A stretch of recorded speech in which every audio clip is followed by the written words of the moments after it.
Bonsoir tout le monde. Ce soir, je vous invite fortement à partager ce live, à repartager la version YouTube ou la version rediffusée sur Twitch. Je vous invite à énormément partager parce que ce soir, je suis avec un auteur journaliste, Alexandre Alfonsi, qui a fait un travail monumental avec cette biographie sur Terence Hill. Je vais te laisser te présenter brièvement et puis au fil de la soirée, de toute façon, on va en apprendre un peu plus sur toi, on va découvrir un petit peu bah, ton cursus, ce que tu as fait dans la vie. Bonsoir tout le monde, donc je m'appelle Alexandre et en fait moi j'ai été pendant 27 ans journaliste en presse écrite, dont 22 ans grand reporter à Télé 7 jours et maintenant là je suis dans une reconversion, c'est que je donne des cours de presse écrite à l'École supérieure de journalisme de Paris et également à l'École de la deuxième chance de Paris, voilà, et j'écris ce livre et j'ai d'autres projets, des projets documentaires à venir. Alors, on explique comment j'ai découvert ce bouquin quand même, parce que les gens vont dire, mais d'où ça sort? Faut savoir que certains ont déjà vu l'interview que j'avais fait avec Igor Pejic, qui est toujours en montage de Vacances sur Terre, hein, faut pas l'oublier, hein, il est encore en train de bosser dessus, il va y arriver, il va y arriver. Déjà, le film dure plus longtemps que ce qui était prévu. Je l'ai eu au téléphone il y a pas longtemps. Et pourquoi je l'ai eu au téléphone? Parce qu'il m'a dit, écoute, je connais quelqu'un qui s'appelle Alexandre Alfonsi et il a bossé sur une biographie sur Terence Hill. Donc, est-ce que ça t'intéresse qu'il te l'envoie pour que tu lises ça? J'ai fait bah carrément. Et moi, vous le savez, c'est donnant-donnant. Je me suis dit non mais de toute façon, enfin, c'est tellement ouf. Le bouquin est tellement génial qu'il fallait à tout prix qu'on en parle ce soir, que je laisse la parole à Alexandre parce qu'il a énormément de choses à raconter. Il faut juste que je vous montre quelques images. Alors, la mise en page, c'est Jean-Marie Lambert, hein, c'est ça? En fait, compte Jean-Marie Lambert, en fait, c'est un ami qui est directeur artistique, qui a bossé à Télé 7 jours, qui a bossé à Paris Match, et puis qui est un artiste également. Il fait plein de choses. Et c'est vrai qu'il a fait un travail monumental sur le livre, en fait. Pour vous dire, il a fait 23 versions du livre. 27. Ah oui, perfectionniste, monsieur. Et, mais il y a plein de touches intéressantes. Là, je pense justement cette page-là qui fait très 60s, 70s, tu vois. Je trouve c'est ce qu'on pouvait retrouver dans Salut les copains, ce genre de choses, tu vois, l'esthétique un peu yéyé. Et je trouve que il y a des images d'archives qui sont incroyables. C'est Terence Hill qui te les a données, c'est ça? En fait, l'histoire, c'est qu'avec Jean-Marie, on avait très envie de faire ce livre parce qu'il n'y a jamais eu de livre Viens avec moi sur si tu veux Terence Hill. vivre. C'est dingue, hein? Et donc, on s'est dit, on est tous les deux fans. On s'est dit pourquoi pas. Et grâce à un ami, Henri, on a pu rencontrer Jess Hill sur Paris et on l'a ambiancé par rapport au livre. Mais si tu veux, ça a été un travail de longue haleine parce que pour avoir l'interview de Terence Hill, on a dû montrer 80% Ouais. du bouquin, en fait. C'est-à-dire que le bouquin était vraiment fini et à ce moment-là, on lui a envoyé. Il a vu que qu'on a fait ça par amour et il a beaucoup aimé le bouquin. Il a dit go pour l'interview exclusive. Et oui, d'ailleurs, alors l'interview, moi, enfin, tu ouvres le bouquin, alors tu as la préface de la fille de Bud Spencer, et après, interview, et tu fais, waouh, une interview de Terence Hill, c'est trop cool, on commence trop bien, quoi. Et tu disais 80%, ça a pris combien de temps le bouquin, en fait, à se faire? À mon avis, plus d'un an et demi, hein, vraiment, on peut dire même 2 ans en fait. C'était un boulot longue haleine, mais voilà, on était portés. On s'est dit de toute manière, on fait le bouquin. Même si on n'a pas l'interview, on fait le bouquin parce Mhm. il a une histoire fabuleuse. Mais c'est un roman, sa vie. C'est un roman, Mais vraiment. c'est clair, et enfin, alors j'en profite, je fais une petite parenthèse pour dire bonsoir à Néo Cosmic, et je le remercie pour son 23e abonnement à la chaîne. Ça fait presque 2 ans qu'il donne un tout petit peu d'argent à la chaîne Twitch, donc merci Néo Cosmic. Et puis bah, bonsoir Landvel, et si vous avez des questions, n'hésitez pas, parce que bah, ce soir, on est là pour ça. Et donc je disais, ouais, enfin, tu parlais de Terence Hill qui a quand même une vie assez dingue. Enfin, il a connu la Seconde Guerre mondiale.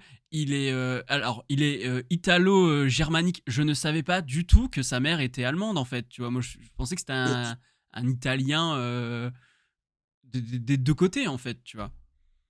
Non, non, non, en fait, compte son père est italien et de Lombrie, la région de Lombrie, Ouais, et sa mère est allemande à côté de Dresde. Et justement, lui, il est né à Venise. Ensuite, il est parti en fait, il est parti en Allemagne. Et ce qui l'a beaucoup marqué, c'est que quand il était jeune, il a malheureusement assisté au bombardement de la ville de Dresde hmm, en 1945, qui était très violent. Et en plus, son père était dans la ville. Donc pendant une semaine, il n'avait pas de nouvelles. Bon, ça l'a beaucoup marqué. Je pense que c'est à cause de cet événement que c'est une personne qui est résolument pacifique en fait. ouais. Il est vraiment contre la violence et il l'a prouvé durant toute sa carrière. Parce que ce qui est fou, c'est qu'il aurait pu avoir une carrière incroyable, mais comme tu veux que je développe ou tu veux qu'on continue Alors moi, enfin, parce que là, je vais rebondir là-dessus. C'est que justement, c'est quand même quelqu'un. Salut Ghost Spider. Et c'est quand même quelqu'un qui a fait des choix de carrière intéressants et même étonnants, j'ai envie de dire, parce que alors, il faut que tu me dises où tu as eu cette info, mais il a refusé le rôle de Rambo. Il a refusé Rambo et Superman. Mais alors, moi, je parle de Rambo plus spécifiquement, déjà, parce que bah, tu le sais, j'ai bossé sur Stallone, mais surtout parce que ce rapport à la violence, justement, je comprends pourquoi il l'a refusé, malgré le fait que ça aurait pu engendrer une carrière encore plus dingue. Alors, attention, hein, c'est déjà une star et tout, mais je pense que ouais. une carrière à la Stallone, enfin, même refuser Superman, et ça, où t'as eu cette info en fait?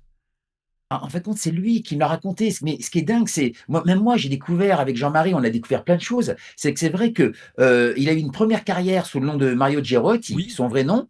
Et ensuite, donc, il a changé pour Terence Hill quand il a rencontré Ben Spencer pour justement surfer à l'international. Et c'est vrai que le film qui a marqué sa carrière, c'est Mon nom et personne, là, qui ressort en salle. Aujourd'hui, restauré en 4K, ça fait 50 ans. Exactement. 50 ans et une Exact. semaine, parce qu'il est sorti, il était sorti 14 Le décembre, quelque 14. chose comme ça. Ouais. Voilà. Et donc, après Mon nom et personne, qui a été un carton au box-office, on en reparlera, eh ben, Hollywood a commencé, bien sûr, à se mettre à ses pieds. Ils lui ont proposé plein de contrats et tout. Et ce qui est fou, c'est que Terence Hill, il peut avoir une carrière, comme tu disais, à la Stallone ou à la Clint Eastwood, et il a refusé, mais plein de films, quoi. Il a refusé Rambo, il a refusé Les Aventuriers de Lucky Lady avec Jake Hackman, King Kong. Tu parlais aussi de sa carrière avant. Moi, je savais pas qu'il avait fait une carrière avant. Je savais pas qu'il était dans le Guépard, par exemple. Sous le nom de Mario Girotti, il a fait de très nombreux films, mais après, à part Le Guépard, oui, il y en a certains qui sont marquants, mais c'est vrai que c'est au moment où il a basculé sous le nom de Terence Hill, où vraiment il a eu une autre portée au niveau mondial. Oui, et ce que je te dis tout à l'heure, c'est que il était tellement bien placé à Hollywood, qu'il faisait partie en fait compte des 5 acteurs les plus bankable de l'époque. Tu Mhm. vois? Après Mon nom et personne. C'est Ouais. ça qui est fou, c'est qu'en fait compte, moi, j'ai déjà interviewé des acteurs, mais pour moi, c'est un acteur à part en fait. C'est un acteur à part parce qu'il avait des valeurs, il a pas changé d'un iota et voilà, je trouve ça honorable. Après, il y a d'autres acteurs comme lui, mais lui, à son époque, c'est vrai qu'il a refusé de l'argent, il a refusé plein de choses, des contrats monstrueux pour juste faire des films pour la famille. Et ah oui, et il m'a raconté un truc, parce que moi j'étais surpris. Et il me dit qu'un jour en Italie, il se baladait à Rome, et il y a une maman avec ses deux enfants est venu le voir et qui lui a dit Monsieur Hill, je vous remercie parce que grâce à vous, je peux aller au cinéma avec mes enfants. Alors, t'en parles de tout ça dans le bouquin. Évidemment, on va pas tout dévoiler. Ouais. Lisez-le parce que c'est une dinguerie. Et franchement, c'est vrai que je dois le dire aussi, mais il coûte 39 €. Et je trouve franchement que, vu la qualité du truc, parce que j'en ai vu des trucs à 39 € où tu te dis, on se fout de moi, hein, y a pas grand chose de plus que d'habitude, et à part des pleines pages avec des images, tu fais, y a rien d'autre. Et le tien est très ludique aussi. Alors, le tien, il y a aussi Jean-Marie Lambert, hein. Au niveau de la maquette, il y a un truc très ludique avec le saviez-vous, avec des petits secrets de tournage. Je suis en train de lire de manière classique mon paragraphe, d'un coup, ton œil il va ailleurs. Ton œil il va sur une image d'archive, sur un photogramme de Ouais. film, sur un saviez-vous. Et donc, comme ça rend la lecture ludique, tu vois pas le temps passer. Moi, je suis pas un grand lecteur et je peux vous dire que ça, je l'ai lu en 3 jours. Tu vois, au départ, l'interview, on aurait pu la laisser sur plusieurs pages, mais on s'est dit non, on voulait que les lecteurs butinent en fait. Et on a Mmh, explosé, on a mis une première partie de l'interview et l'autre partie, on l'a explosé dans tout le livre. Et ouais. du coup, on s'est dit c'était plus agréable en fait que tu sais, du texte, du texte, du texte. Et voilà. Et par contre, ce que j'ai aimé, moi, Jean-Marie, il a une super idée. La photo de face de la couve, c'est Terence Hill en 1973. Et quand tu la retournes, c'est Terence en 1900. En 2023, pardon. Ah mais oui, on le voit au niveau des mains, notamment. Il a Les posé pour nous. Ah ouais, d'accord, énorme. Et ça, en plus, enfin, bah, on le sait pas. Il y a que toi qui peux nous le dire, en fait. Mais personne ne le remarque en fait. Et c'est Jean-Marie qui a eu l'idée et c'est Ah super. ouais, énorme. Et ça, tu vois, ça, c'est typiquement un truc de passionné, ça me rappelle, tu sais, tu les Daft Punk qui ont fait, un morceau avec, une interview de Giorgio Moroder, tu vois, dedans. Et à Ouais. chaque fois qu'ils parlent d'une époque précise, ils ont changé de micro. Et l'ingé son, il dit: «Mais les gars, enfin, ça sert à rien. Le son, il est retravaillé, donc de toute façon, le son sera le même tout le long de la musique». Et les Daft, ils sont là, ils font: «Ouais, mais nous, on le sait et c'est le principal». Et ben, c'est exactement ça que Et ça me ouais. fait penser, tu vois? C'est Ah voilà. ouais, je connaissais pas l'histoire. Ouais, ouais, j'avais entendu ça sur, ils avaient fait une émission sur France Inter, tu sais, quand ils ont annoncé qu'ils allaient arrêter, leur duo. Et donc ouais, tu parlais de l'enfance, j'ai vu enfin Mon nom est personne parce que alors je vais expliquer mon rapport à Terence Hill. Je suis pas un enfant de cette époque. Par contre, mon père, oui. Clint Eastwood, par exemple, il adore. Terence Hill, à chaque fois qu'il m'en parle, il fait: «Waouh là les baffes, mode cartoon avec, des bruitages incroyables». Moi, je suis déjà tombé sur 2 Super Flics. J'avais vu l'introduction sur Paris Première, ça passait, et puis j'étais encore devant la télé à ce moment-là. Et là, je me marre, je me dis: mais waouh, c'est abusé. Et quand j'ai vu Mon nom est personne cette semaine, je me suis dit: c'est ouf parce que on ressent la patte Sergio Leone, alors que c'est pas lui qui l'a réalisé. Mais dans ton bouquin, j'ai appris qu'ils avaient eu besoin d'une deuxième équipe et que Sergio Leone avait été le chef de cette deuxième équipe. Et donc là, tu fais: je comprends mieux pourquoi je retrouve tel plan, tel cadrage. Ça c'est Léon qui l'a filmé, ça. Mais ce que j'adore avec celui-là, c'est justement le côté enfantin. La musique d'Ennio Morricone, elle est géniale. Tu sais, un petit côté malicieux comme ça qu'on va retrouver dans toute sa carrière. Et ce que j'adore avec Mon nom est personne, c'est au-delà de ça, il y a une vraie réflexion sur la confrontation entre le western classique qui est incarné par Henry Fonda et le western spaghetti qui est incarné par Terence Hill, la nouvelle génération. Et il y a plein de discours comme ça tout le long du film. Un discours Mm. qui est à la fois dans les dialogues, où il va dire: oui, bah voilà, tu vas devenir une légende, machin, bah oui, et tu vas laisser la place à Terence. Et d'un autre côté aussi dans l'imagerie, dans Henry Fonda propre sur lui, bah, très dans le cinéma classique, tout en ayant un petit côté western spaghetti, tu vois, avec le côté bronzé, ce genre de choses que t'avais pas trop dans le western classique. Et puis d'un autre côté, ben Terence Hill totalement débraillé qui lui incarne vraiment le western spaghetti comme jamais, quoi. Et je me suis dit, c'est hyper intelligent d'avoir fait un film à la fois grand public, mais qui a aussi une réflexion très importante sur le devenir du western, en fait. J'ai trouvé ça hyper malin, quoi. J'ai adoré. Et ce qui est drôle, c'est comme tu disais, hein, il y a une confrontation entre Henry Fonda, c'est le cowboy le plus charismatique de l'Ouest, face à Terence Hill, le cowboy le plus cool de l'Ouest. Ouais, ouais, Tu ouais. vois? 2 caractères, opposés et c'est vrai et pour, revenir à ce que tu disais, tu vois, moi je sais que bon, j'adore Paul Éluard et Paul Éluard, il disait: «Dans la vie, il y a pas de hasard, il y a que des rendez-vous» et Terence Hill, c'était son rêve d'être dirigé par Sergio Leone et en fait compte, il a eu rendez-vous avec Sergio Leone et ce que je raconte dans le livre, c'est qu'en fait compte mais Sergio Leone devait pas, comme tu l'expliquais, il devait pas du tout tourner. Lui, il était scénariste et producteur et ce qui s'est passé, c'est que c'est la compagnie aérienne Pan Am qui, lors d'un transfert entre deux sites de Mais tournage, a attends, attends, attends, égaré. attends, attends. Tu veux vraiment. tu veux vraiment le dire ou tu veux inviter les gens plutôt à acheter le bouquin pour Ah, t'as raison, découvrir? t'as raison, t'as raison. Ah T'as oui, raison, t'as raison, pardon. parce que T'as raison, là, t'as raison, sinon je vais spoiler. ce que je vous dis là, il est pas très bon vendeur parce que depuis tout à l'heure, il est en train de vous raconter tout ce qu'il y a dans le bouquin. Ah ouais, t'as D'ailleurs, raison.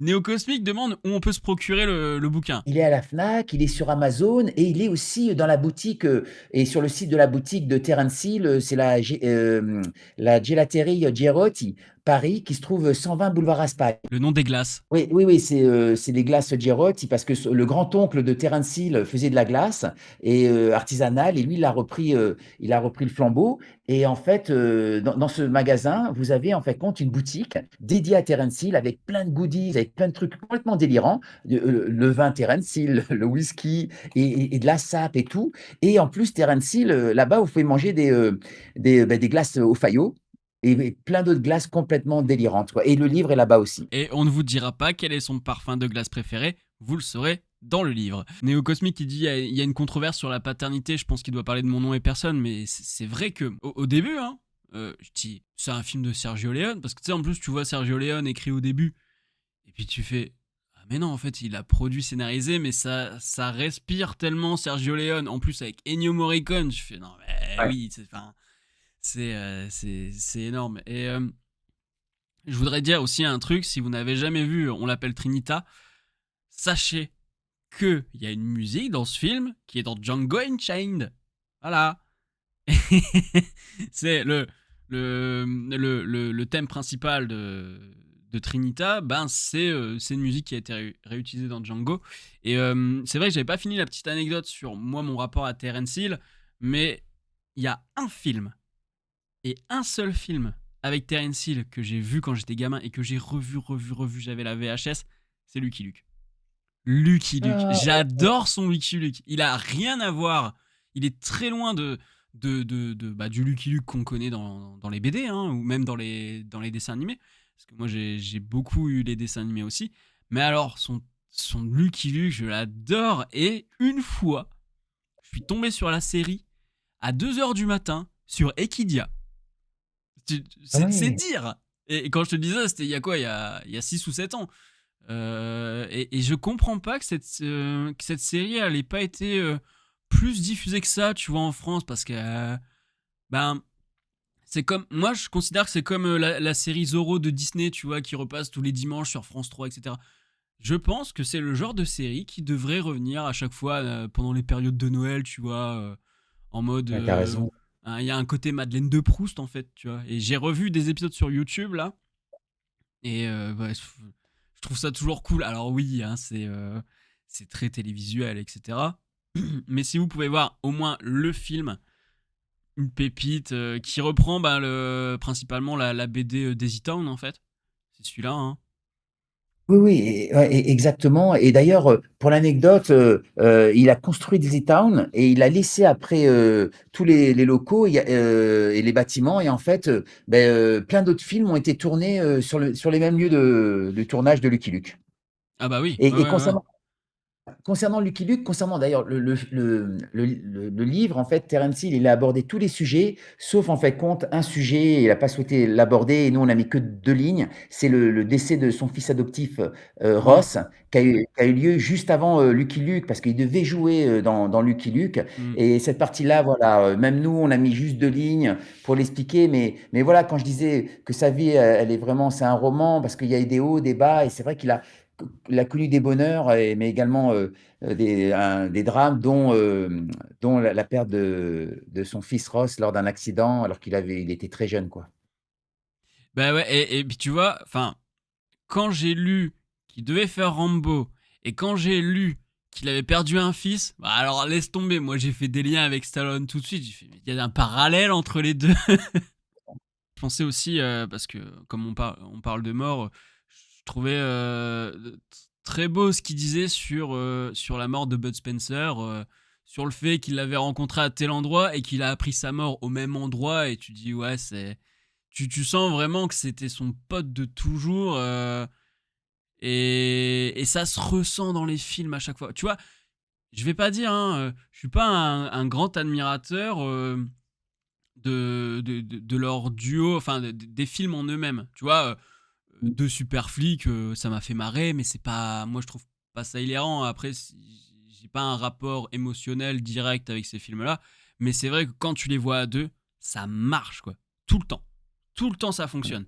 Et je pense que tu aurais pu les mettre n'importe où, même dans les pires films. J'ai pas encore osé regarder les deux missionnaires parce que j'attends de le voir, d'avoir une meilleure qualité parce que le son était pas ouf dans ce que j'ai eu. Même là, quand j'ai vu le début du film, j'ai fait c'est pas possible en fait. À chaque fois, les mecs se répondent super bien et même si le réal il va mal cadrer, il va mal monter ça passe tranquille en fait. On comprend la connexion entre les deux quoi. Alors, oui, il y avait une osmose entre ces 2 acteurs, mais moi, ce que j'adore, tu vois, dans les histoires, bah, c'est la vie, quoi, mais tu vois, Ennio Morricone et Sergio Leone étaient dans la même classe quand ils étaient enfants, C'est vrai, mais tu oui, vois? oui, oui. Ouais, c'est démentiel et en fait, Bud Spencer et Terence Hill fréquentaient le même club de natation quand ils étaient jeunes Mais et oui, mais oui, oui. ils se fréquentaient pas. C'est fou hein. Se retrouve après alors que Terence Hill était fan de Bud Spencer parce qu'il était brillant, il a fait les Jeux Olympiques, c'est fou, et il se retrouve sur un tournage, et j'adore ces histoires, comme Ennio Morricone et Sergio Leone qui se sont retrouvés et qui ont travaillé ensemble, mais au départ, voilà, ils se connaissaient jeunes sans se connaître en fait, ils se fréquentaient pas. Bah ouais, et ça, tu vois, ça arrive régulièrement. Des mecs qui se sont connus quand ils étaient gamins et puis ben le destin font qu'ils se retrouvent et ils se rendent compte que les mecs vivaient dans le même quartier ou des trucs comme ça, tu vois. Et Mmh. j'ai une petite surprise parce que Bud Spencer et Terence Hill sont très connus. Trinita, c'est très connu. D'ailleurs, un enfer avec cette histoire de Trinita parce que les commerciaux, évidemment, ils ont rebaptisé des films avant Trinita. Donc, du coup, tu crois que c'est la même saga, mais pas du tout. Mais bon, on va laisser ça pour le bouquin.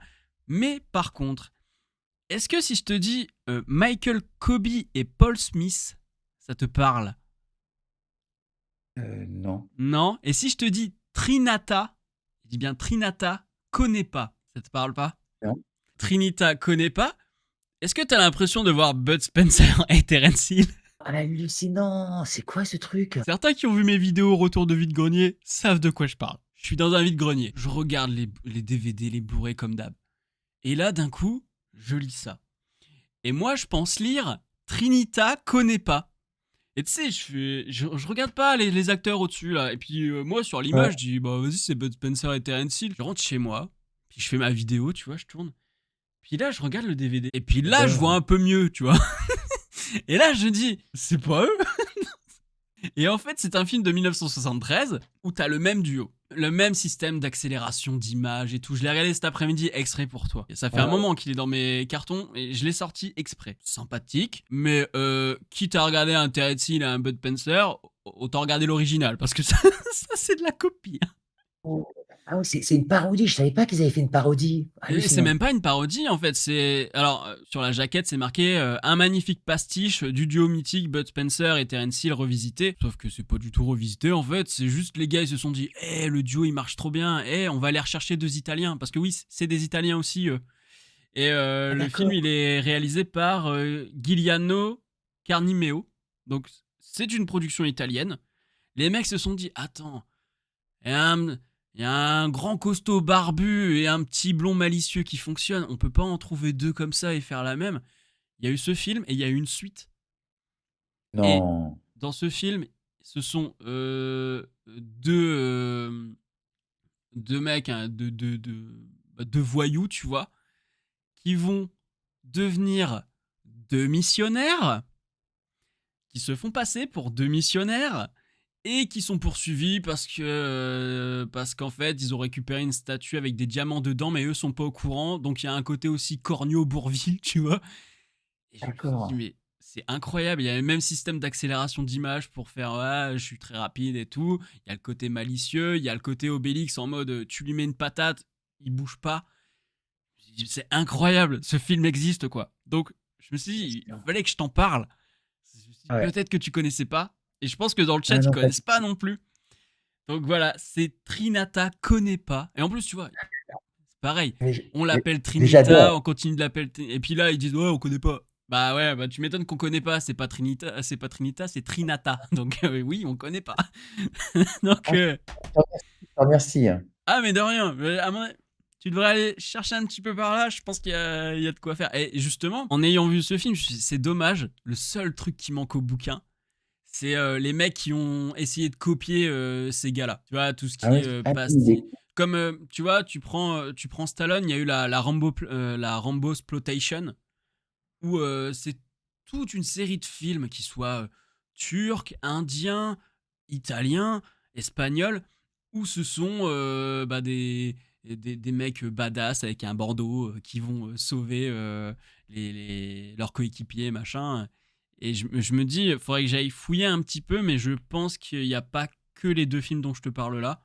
Il doit y avoir d'autres Ah, trucs planqués, et surtout dans le cinéma italien. Donc, ouais, très intriguant. Et d'ailleurs, tu l'as dit dans le bouquin, c'est vrai que c'est Astérix et Obélix, quoi. mmh. C'est abusé à quel point t'as ce côté Bud Spencer qui est surnaturel hein, au niveau de la force, de la résistance et tout. Le gars, il y a 5 mecs sur lui, il est là, il fait allez, on n'en parle plus. Et puis t'as le petit malicieux qui est là, qui s'amuse, machin, et tu fais ouais, Astérix et Obélix à fond de balle, quoi. Du coup, je comprends aussi beaucoup mieux le côté cartoon qu'on peut avoir dans les bruitages, etc. Et puis ben, le côté cartoon aussi pour pallier la violence, en fait.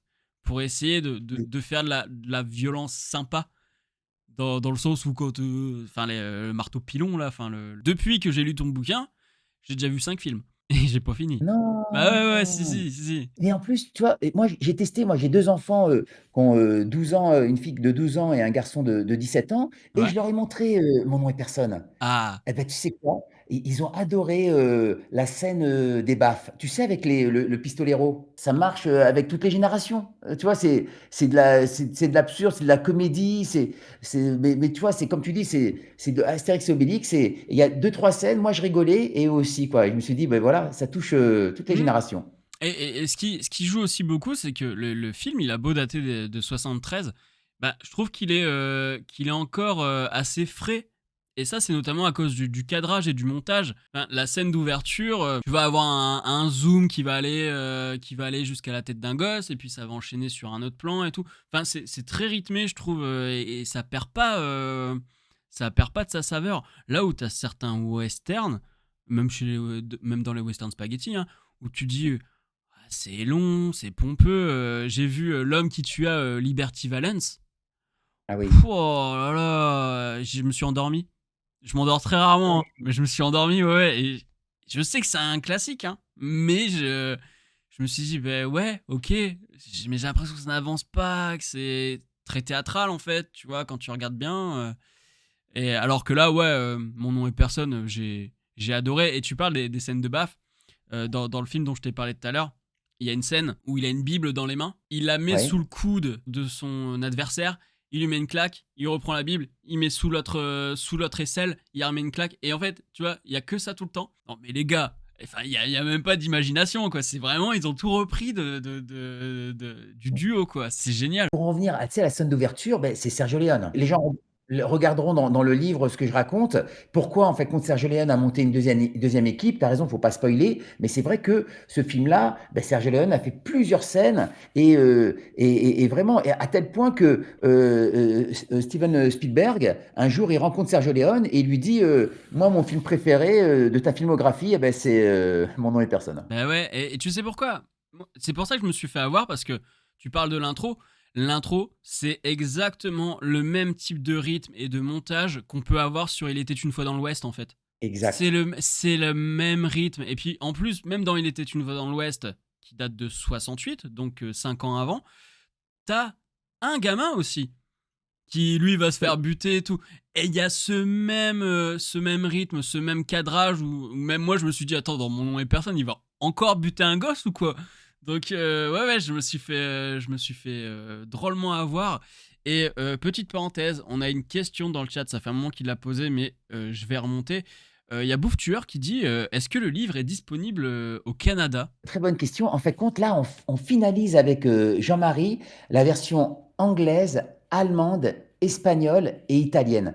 Pourquoi? Parce que quand on a commencé à mettre sur les réseaux sociaux en fait le bouquin, Mais en fait, non, on s'est aperçu que non, non, mais c'est au niveau européen, il y a des fans partout et on s'est dit: «Ben, on continue, on continue». Donc en janvier, en fait, il y a les versions étrangères qui sortent. Donc ça sera disponible sur Amazon et ailleurs, mais dans plusieurs langues, en fait. Faut expliquer aussi quelque chose. C'est que Karlenko Édition, tu l'as créé exprès pour ce bouquin en fait. C'est un ami, qui connaît Jess, justement, qui l'avait présenté, qui en fait compte, s'est dit: «Beh, go quoi, en fait, on le fait», c'est bon, c'est un peu de l'auto-édition, en fait. C'est vrai que c'est le premier er bouquin de Karlenko Éditions et on l'a monté, Henri l'a monté vraiment pour ça, en fait, pour ce bouquin et c'est vrai qu'on a pas d'éditeur parce qu'on s'est dit on a, au départ, des éditeurs étaient intéressés, mais après tu perds la main, en fait, avec les éditeurs C'est et ça. tu et nous, on voulait vraiment faire le livre dont on rêvait et on s'est dit: «Non, on se lance» et même sur l'interview exclusive, on dit: «On se lance» et après, bon, l'interview est arrivée, mais c'est vrai, comme je le disais, c'est, ben, on est fan, quoi, tout simplement, quoi. Tu vois? Et Mm. quand tu écris, avec passion, eh beh, le temps passe vite. Et donc du coup, faut aussi souligner quand même que le démarchage pour la Fnac, etc.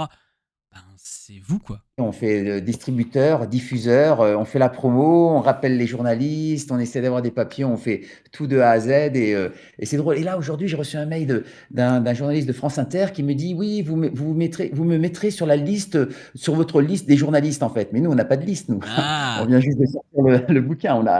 Il y a pas de bouquin, il y a qu'un seul bouquin et voilà, quoi et je lui ai envoyé le livre mais voilà, nous, voilà, voilà, on est allé au bout et vraiment, on est vraiment content et le seul truc, c'est comment te dire? En fait, on le livre, on a eu beaucoup de difficultés, tu sais, avec les photos parce que les photos coûtent cher, en fait. Mhm.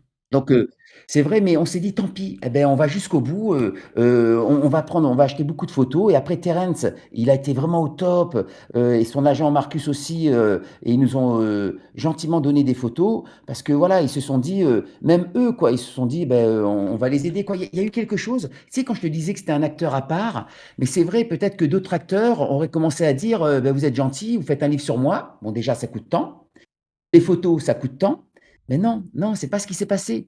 Il s'est passé que Terence, bah, il est tombé sur 2 fans, quoi et puis il s'est dit, ben, et Terence, il est comme ça. Moi, j'ai eu des retours de gens, qui l'ont croisé, mais, c'est quelqu'un d'extrêmement simple. Moi, je l'ai vu après et voilà et même à l'époque, tu sais, Sergio Leone et le réalisateur de Mon nom est personne, Tonino Valeri, il disait que c'était un acteur à part. Pourquoi? Parce qu'il buvait pas, il fumait pas, il était végétarien, il Ouais. faisait 2 heures de yoga tous les matins avant de commencer les scènes. Tu vois, il est étonnant et puis c'était quelqu'un d'extrêmement simple. Même Henri Fonda le disait en fait, c'est quelqu'un comme toi, comme tout le monde en fait. C'est pas on pense que c'est un acteur, une star mondiale, mais quand tu le rencontres en fait, c'est juste un mec bien quoi. Mais ça, alors, parfois, c'est vrai qu'on a des acteurs qui jouent des personnages qui ne leur ressemblent pas du tout.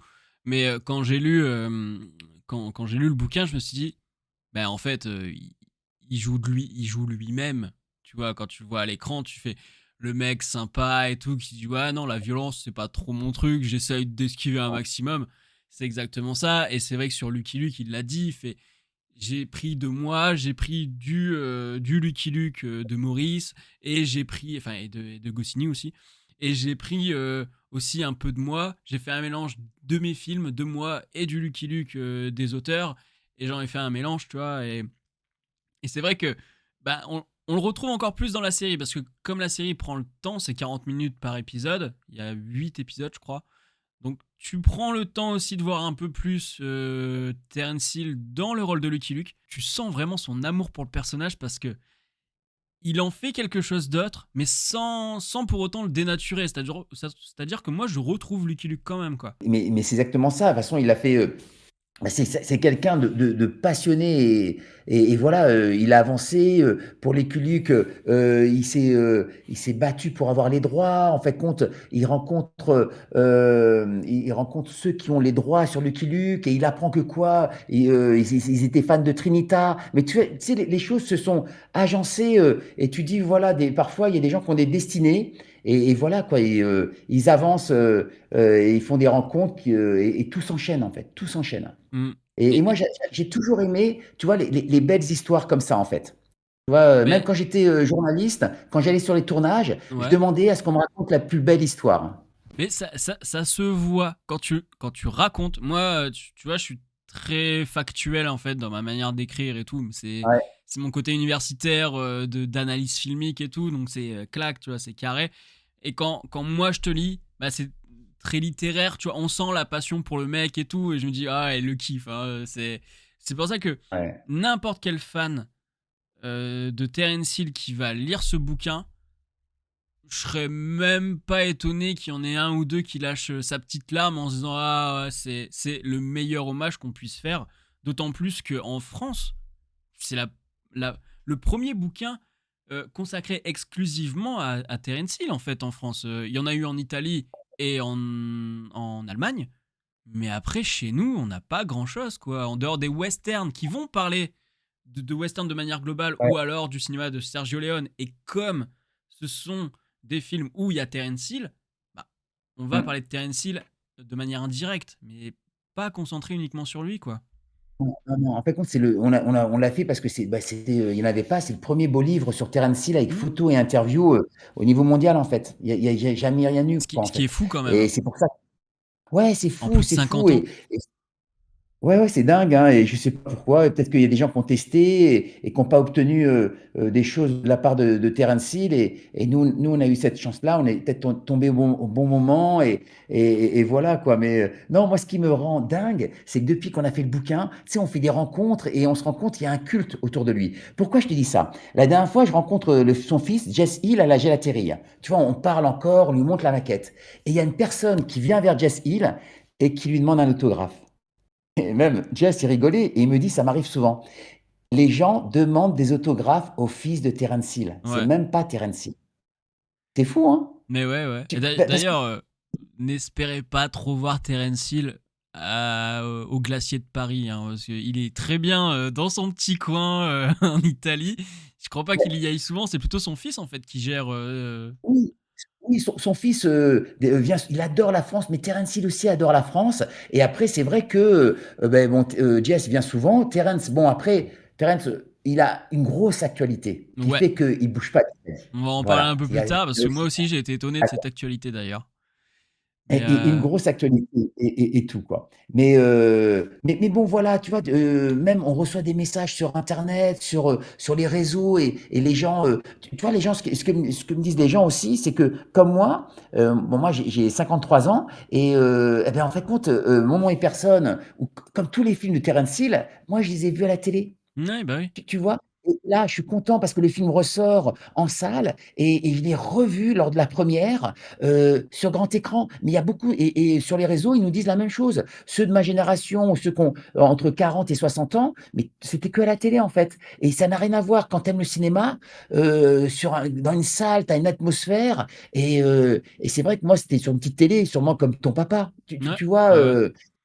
Donc c'est vraiment un Et kiff puis de peut-être même en noir redécouvrir et ce. blanc, hein, parce que dans les années 70, tout le monde n'avait pas une télé couleur. Hein. Tu as raison, oui, oui, exactement. Et donc voilà, il y a aussi ça qui fait que ouais, pour tous les fans, il se passe quelque chose entre la sortie en salle de Mon nom et personne, qui était un carton il y a 50 ans, et le Mm. livre. Et voilà, et ça remue et les gens sont touchés, quoi. Du coup, ça leur rappelle leur enfance, quoi. C'est assez étonnant, quoi. Mais d'ailleurs, c'est cool parce que, enfin, si vous voulez un peu plus, enfin, j'ai envie de dire, ce live, c'est la meilleure chose autour du livre qui existe à ce jour. Mais si vous Ouais. voulez, il y a aussi d'autres personnes qui en ont parlé, notamment Le Point. Voilà, ils ont tous sorti aujourd'hui. C'est aujourd'hui, hein, et tous ils ont sorti en même temps Ouais. le petit article, donc ça fait plaisir aussi. Ouais, il y a eu Télérama, Télé 7 jours, Le Point, demain c'est Le Parisien. Et après, et ben voilà, quoi, ouais, ça commence à bouger ouais, on est content, quoi, parce que, ouais, parce que voilà, quoi. C'est vrai que tout ce qu'on veut, c'est que les gens apprécient le livre, parce que nous, on a beaucoup apprécié à le faire, quoi. Tu vois, puis il y a même pas, à un moment donné, il y a même pas une question d'argent. C'est que quand tu te mets pendant 2 ans et demi sur un bouquin, tu vois, Bah oui. il y a auto-horaire, il y a rien, quoi. Tu vois, nous, ce qu'on voulait, c'est aller au bout. On voulait juste aller au bout, pas le Ouais, sortir, quoi. enfin, et puis, enfin, plus que le côté financier, c'est le côté gratifiant d'avoir fait quelque chose qui serve en fait. Ouais. Moi, je ressens ce truc-là avec la chaîne YouTube, c'est que parfois, alors, tu vois, il y a les critiques à l'arrache. Tu vois, il y a les vidéos où je reviens du cinéma, j'enregistre la vidéo, je la monte, ça me prend 1 heure et je la sors, et ça fait des milliers de vues. Et puis, il y a les vidéos où je passe 35 heures de montage, 40 heures de montage, et celles-là n'en font que 200 vues, tu vois. Et tu fais, putain, c'est les vidéos que je travaille le plus, qui fonctionnent le moins. Et t'as ce côté frustrant de se dire, c'est là où on en apprend le plus, et ça marche le Mmh. moins. Donc, je comprends tout à fait, tu vois, le truc de se dire, j'ai fourni un taf, bah, c'est pour qu'il soit lu, vu, enfin, qui a un intérêt, tu vois. Sinon, enfin, quel intérêt de le sortir si c'est juste pour soi, quoi, en fait. Mais tu vois? Et c'est vrai que puis avec Jean-Marie, nous, on a eu un cadeau, on s'est dit: «Bah, c'est bon, on a déjà gagné». C'est que, un jour, en fait, quand Jess, revient d'Italie et revient avec on avait donné des exemplaires à Terence, tu vois? Il Mm. était très content d'ailleurs des exemplaires, il a beaucoup aimé le livre, il nous a remerciés et Jess revient d'Italie et Jess nous donne, 2 exemplaires avec une dédicace. Tra Et avec Jean-Marie, on s'est dit: «C'est bon, allez, c'est Eh, bon, même s'il est pas vendu, d'ailleurs, voilà». moi, j'ai une plainte, hein. Tu me l'as pas dédicacé, hein. Ah ouais, avec grand plaisir, avec grand plaisir. Depuis que je suis au courant qu'il y a ce glacier Terence Hill, j'ai envie d'y aller. J'ai envie d'y aller parce que je me dis, en fait, je vais rentrer dans un univers où je rentre dans une époque. Tu vois. Tu rentres dans une époque Mmh. et tu ressors et tu fais 2023, je vais retourner chez Terence. Tu vois. Donc, Ouais. je pense que la prochaine fois que je viens sur Paris, je vais faire ça. Déjà. Mmh. Donc, si tu veux et aller et manger une glace, on ira manger une glace. avec grand plaisir. Et tu verras que tous les jours, il y a des fans de Terence qui sont là. Il y a en Italie, en Allemagne, à Paris, c'est ça? Voilà, ouais, Ouais. exactement. Et les 3 cartonnent et tout. Bon, les glaces sont bonnes, mais après, voilà, c'est, Je crois il que y les gens s'en a, foutent des glaces, hein, ils y vont pas pour ça, ah, hein. ouais, les glaces sont super bonnes parce que Terence a toujours voulu avoir de la qualité et tout. Et puis, bon, du bio, hein, parce que Terence, il est très, très bio, très nature. Ouais, C'est mais vraiment d'ailleurs, quelqu'un. on en parle dans le bouquin, notamment avec Don Matteo, c'est ça? Oui, Donc exactement. voilà, on n'en dit pas plus, mais il y a une histoire de véhicule dedans. Oui, oui, exactement. Mais tu vois, tu en revenais à Don Matteo. Moi, en creusant, j'ai découvert des Donc choses, c'est que je Don Matteo, c'est précise, je précise parce que les gens savent peut-être pas. Don Matteo, c'est une série qui est sortie sur, enfin qui est passée sur la Rai, donc c'est oui, l'équivalent de TF1, le TF1 enfin ou plutôt France Télé. C'est plutôt France Télé, mais d'Italie quoi. oui, exactement. Et ce qui est fou, c'est que j'ai découvert en faisant Don Matteo, il a fait, plusieurs saisons de Don Matteo, sauf Ouais, que c'était 22 je crois, diffusé. enfin une vingtaine. Ouais, voilà. Hmm. C'était diffusé souvent le mardi ou le mercredi soir, donc il se retrouvait face, à la grosse affiche de la Ligue des Champions. Surtout, tu imagines, en Italie, ils sont fans de foot Ah ouais. et Don Matteo cartonnait en audience. Face en fait compte, c'est comme si, en fait compte, tu avais un match, je dis une bêtise, PSG, Milan, sur, TF1 ou France Et 2 que t'as et Capitaine qui, en fait Marlowe à compte, côté. voilà, il se Exactement. faisait battre à plat de couture par Captain Marlowe. Exactement. Captain Marlowe, j'ai joué dans Captain Marlowe. Mais non. J'ai joué un notaire dans le Captain Marlowe en Corse. Ah ok, et ben moi ils sont venus tourner à Boulogne-sur-Mer, tu vois, donc des moments je dis ah mais je reconnais là. Donc non mais tu vois, Capitaine Marlowe c'est pareil, c'est ce genre de série où ça rassemble la France dans le sens où ça parle toujours au moins à une région, ça parle à quelqu'un, tu vois, il y a ce Exactement. truc où tu dis ça va tourner un peu partout en France et ça va parler à la communauté quoi. Et du coup j'avais croisé Mmh. Benjamin Biolay qui sortait du TGV, du même TGV que moi. Puis je le vois, je fais Benjamin Biolay, il me fait oui. Bon, alors, tu sais, en plus, lui, tu sais, t'as l'impression qu'il est jet lagué tout le temps, tu sais. Et j'ai dit, mais vous venez pour Capitaine Marlowe, c'est ça? Il me fait oui. Je fais ok. Et bah, bon séjour. Donc, c'est drôle, tu vois, de se dire que tu vois Et ta ville dans une série. Et là, ça va être encore plus ouf parce qu'il y a Walking Dead, enfin Dylan Dixon, ils sont venus tourner cette oui, semaine sur le non, Portel, donc vraiment à côté de chez moi, je connais tout le quartier en fait. Donc ça va être ouf de non, voir ça dans la saison 2 quoi. incroyable. Et tu pas essayé d'être figurant ou un truc comme ça? Est-ce que je Non, sais qu'à chaque fois, il faut des figurants. bah, le problème c'est que j'ai le taf, je taffais, et puis en plus de ça, c'était trop court, enfin je veux dire, les mecs, je sais pas, enfin, pour te présenter en figure, déjà, faut que tu sois sûr d'être pris. Puis en plus de ça, bah, faut que tu demandes à ton chef si tu peux pas échanger avec un de tes collègues.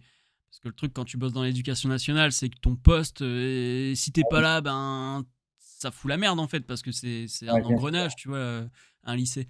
Donc je dis, bah non, tant pis. Et puis, pareil, les gens se plaignaient que Norman Reedus soit pas venu leur dire bonjour ou quoi, mais en fait, il faut que les gens comprennent que c'est un lieu de tournage, c'est pas pour de la promo, quoi. Enfin, ça coûte de l'argent, Voilà, ouais. hein, un tournage, donc si tu prends 15-20 minutes à aller serrer des paluches, ben c'est 15-20 minutes que tu prends dans les dents pour le tournage et ça coûte cher. Donc les gens ont un peu râlé parce que c'est un univers qu'ils connaissent pas bien, tu vois, l'univers de la série, du cinéma. Ils savent pas ce que ça représente 1 heure de tournage, ne serait-ce que 1 heure, tu vois, c'est fou. Mais donc ouais, je suis Mais impatient de voir comment ils ont filmé certains décors que moi je vois depuis toujours, quoi. c'est dingue parce que alors moi je suis fan de Walking Dead, je suis fan de Game of Thrones, mais là pareil, toi là tu m'annonces un truc, je savais pas du tout ils avaient tourné là-bas quoi, c'est top. Ah Tu ouais, as d'autres infos? Hein? Tu as d'autres infos non sur la saison 2? Pas du tout, non, non. Après, je sais que lui, il a tourné. Il est venu 2 jours sur une semaine. Donc je pense qu'il va y avoir énormément de plans sans lui. Et je pense que les plans les plus rapprochés et tout, ils les ont tournés voilà, en 2-3 jours. Et que je me dis, s'il est venu que 2-3 jours, à mon avis, on va pas le voir beaucoup sur ces éléments-là. Mais au moins, Ouais. il est passé dire bonjour, quoi. Mais tu parlais de Oh, Walking Dead, moi j'ai. Enfin, là, on bifurque totalement, hein, je t'avais dit, hein, ça allait arriver ouais, au bout d'un ouais. moment. Mais moi, je trouve que à partir de Negan, qui est le meilleur méchant de Walking Dead, pourtant, je trouve que ça s'essouffle. Ouais. Moi je t'avoue au départ j'étais fan de la BD, hein, Ah, il était un lecteur de et comics en fait. ah ouais, j'adore ça et donc au final, fan de la BD, fan de la série et tu as raison, à un moment donné, c'est un peu inégal, mais après, voilà, tu as envie de savoir ce qui Bah, se c'est passe ça. après, c'est toujours pareil. C'est ça. Ils sont Moi, je trop suis allé forts. jusqu'à. Et encore, il me reste la deuxième partie de la saison 11 à regarder. Mais Ouais, oui, évidemment, tu te dis. Bon, j'ai pas regardé cette saison pour finalement arrêter au bout des 4 dernières. Mais c'est vrai que plus ça avance et plus les mecs ils se mettent volontairement dans la merde pour mmh. derrière dire oh là là, catastrophe, il faut qu'on s'en sorte. Bah ouais, mais c'est toi à la base qui t'es foutu dedans volontairement quoi. Donc au bout d'un moment, c'est des grosses ficelles scénaristiques quoi. Je connais des journalistes qui ont couvert, qui sont déjà déplacés sur les tournages et ils me disaient qu'il y avait une forte amitié. Quand l'équipe de tournage vit bien, quand les acteurs vivent bien, ça se ressent à l'écran, il y a pas à chercher, quoi et eux, avec les années, non, c'est vraiment une famille, en fait. Walking Dead, Mhm. c'est une famille, hein, Ah oui, donc ça je me ça doute. Et ça, et de toute mmh, façon, enfin, tu le vois, et tu vois, c'est pareil avec Bud Spencer et Terence Hill, c'est-à-dire que tu le vois à l'écran que en dehors, ça se passe très bien aussi parce que il y a un feeling qui passe. Tu sens qu'il n'y a pas besoin d'un réalisateur pour te dire joue comme ci, joue comme ça, joue la mieux. Je sais pas, t'as l'impression que c'est inné en fait, tu vois. oui et tu sais que quand on a fait le bouquin, à un moment donné, tu sais, on pensait à la préface et à Ouais. la préface et on s'est dit: «Oui, pourquoi pas, une personne de la famille de Bud Spencer», comme malheureusement il est décédé en 2016 et après, en fait compte, on a eu la chance d'avoir, la préface, de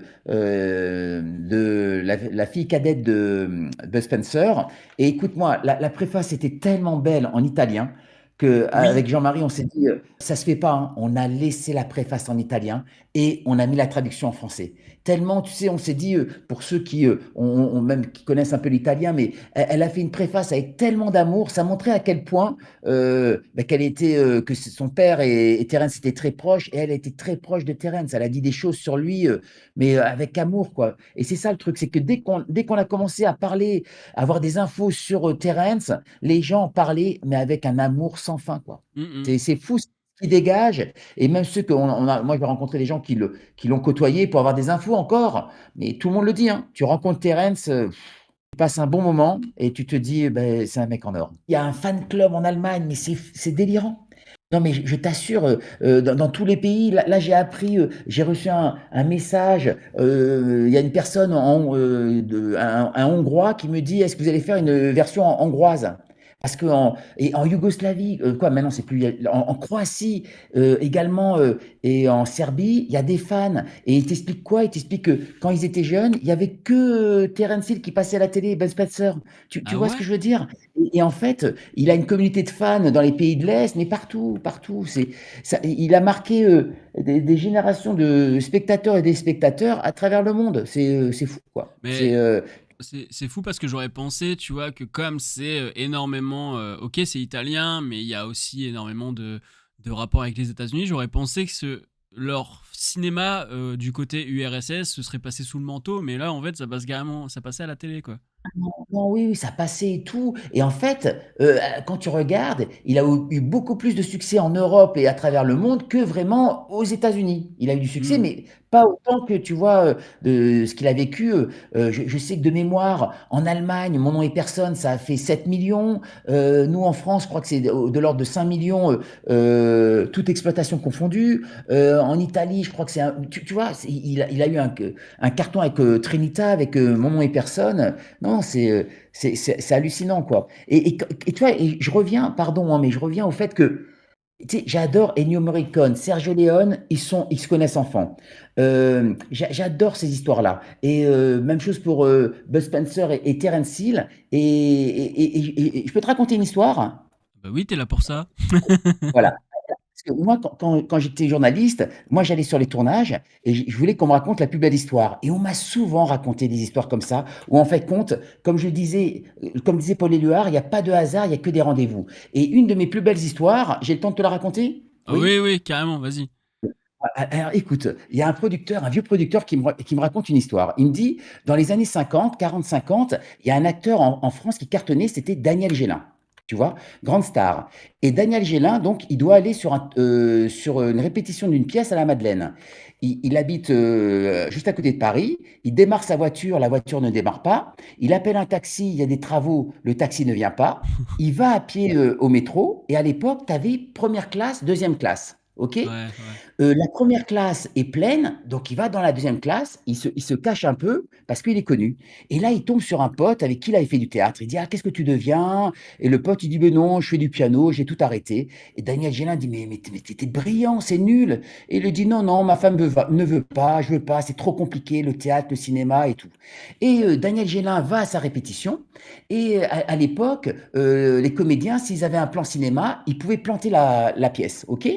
Et Daniel Gélin se retrouve avec un acteur en moins. Il appelle son pote du métro. Son pote de métro ne veut pas. Il le damne pendant une demi-heure. Son pote du métro débarque.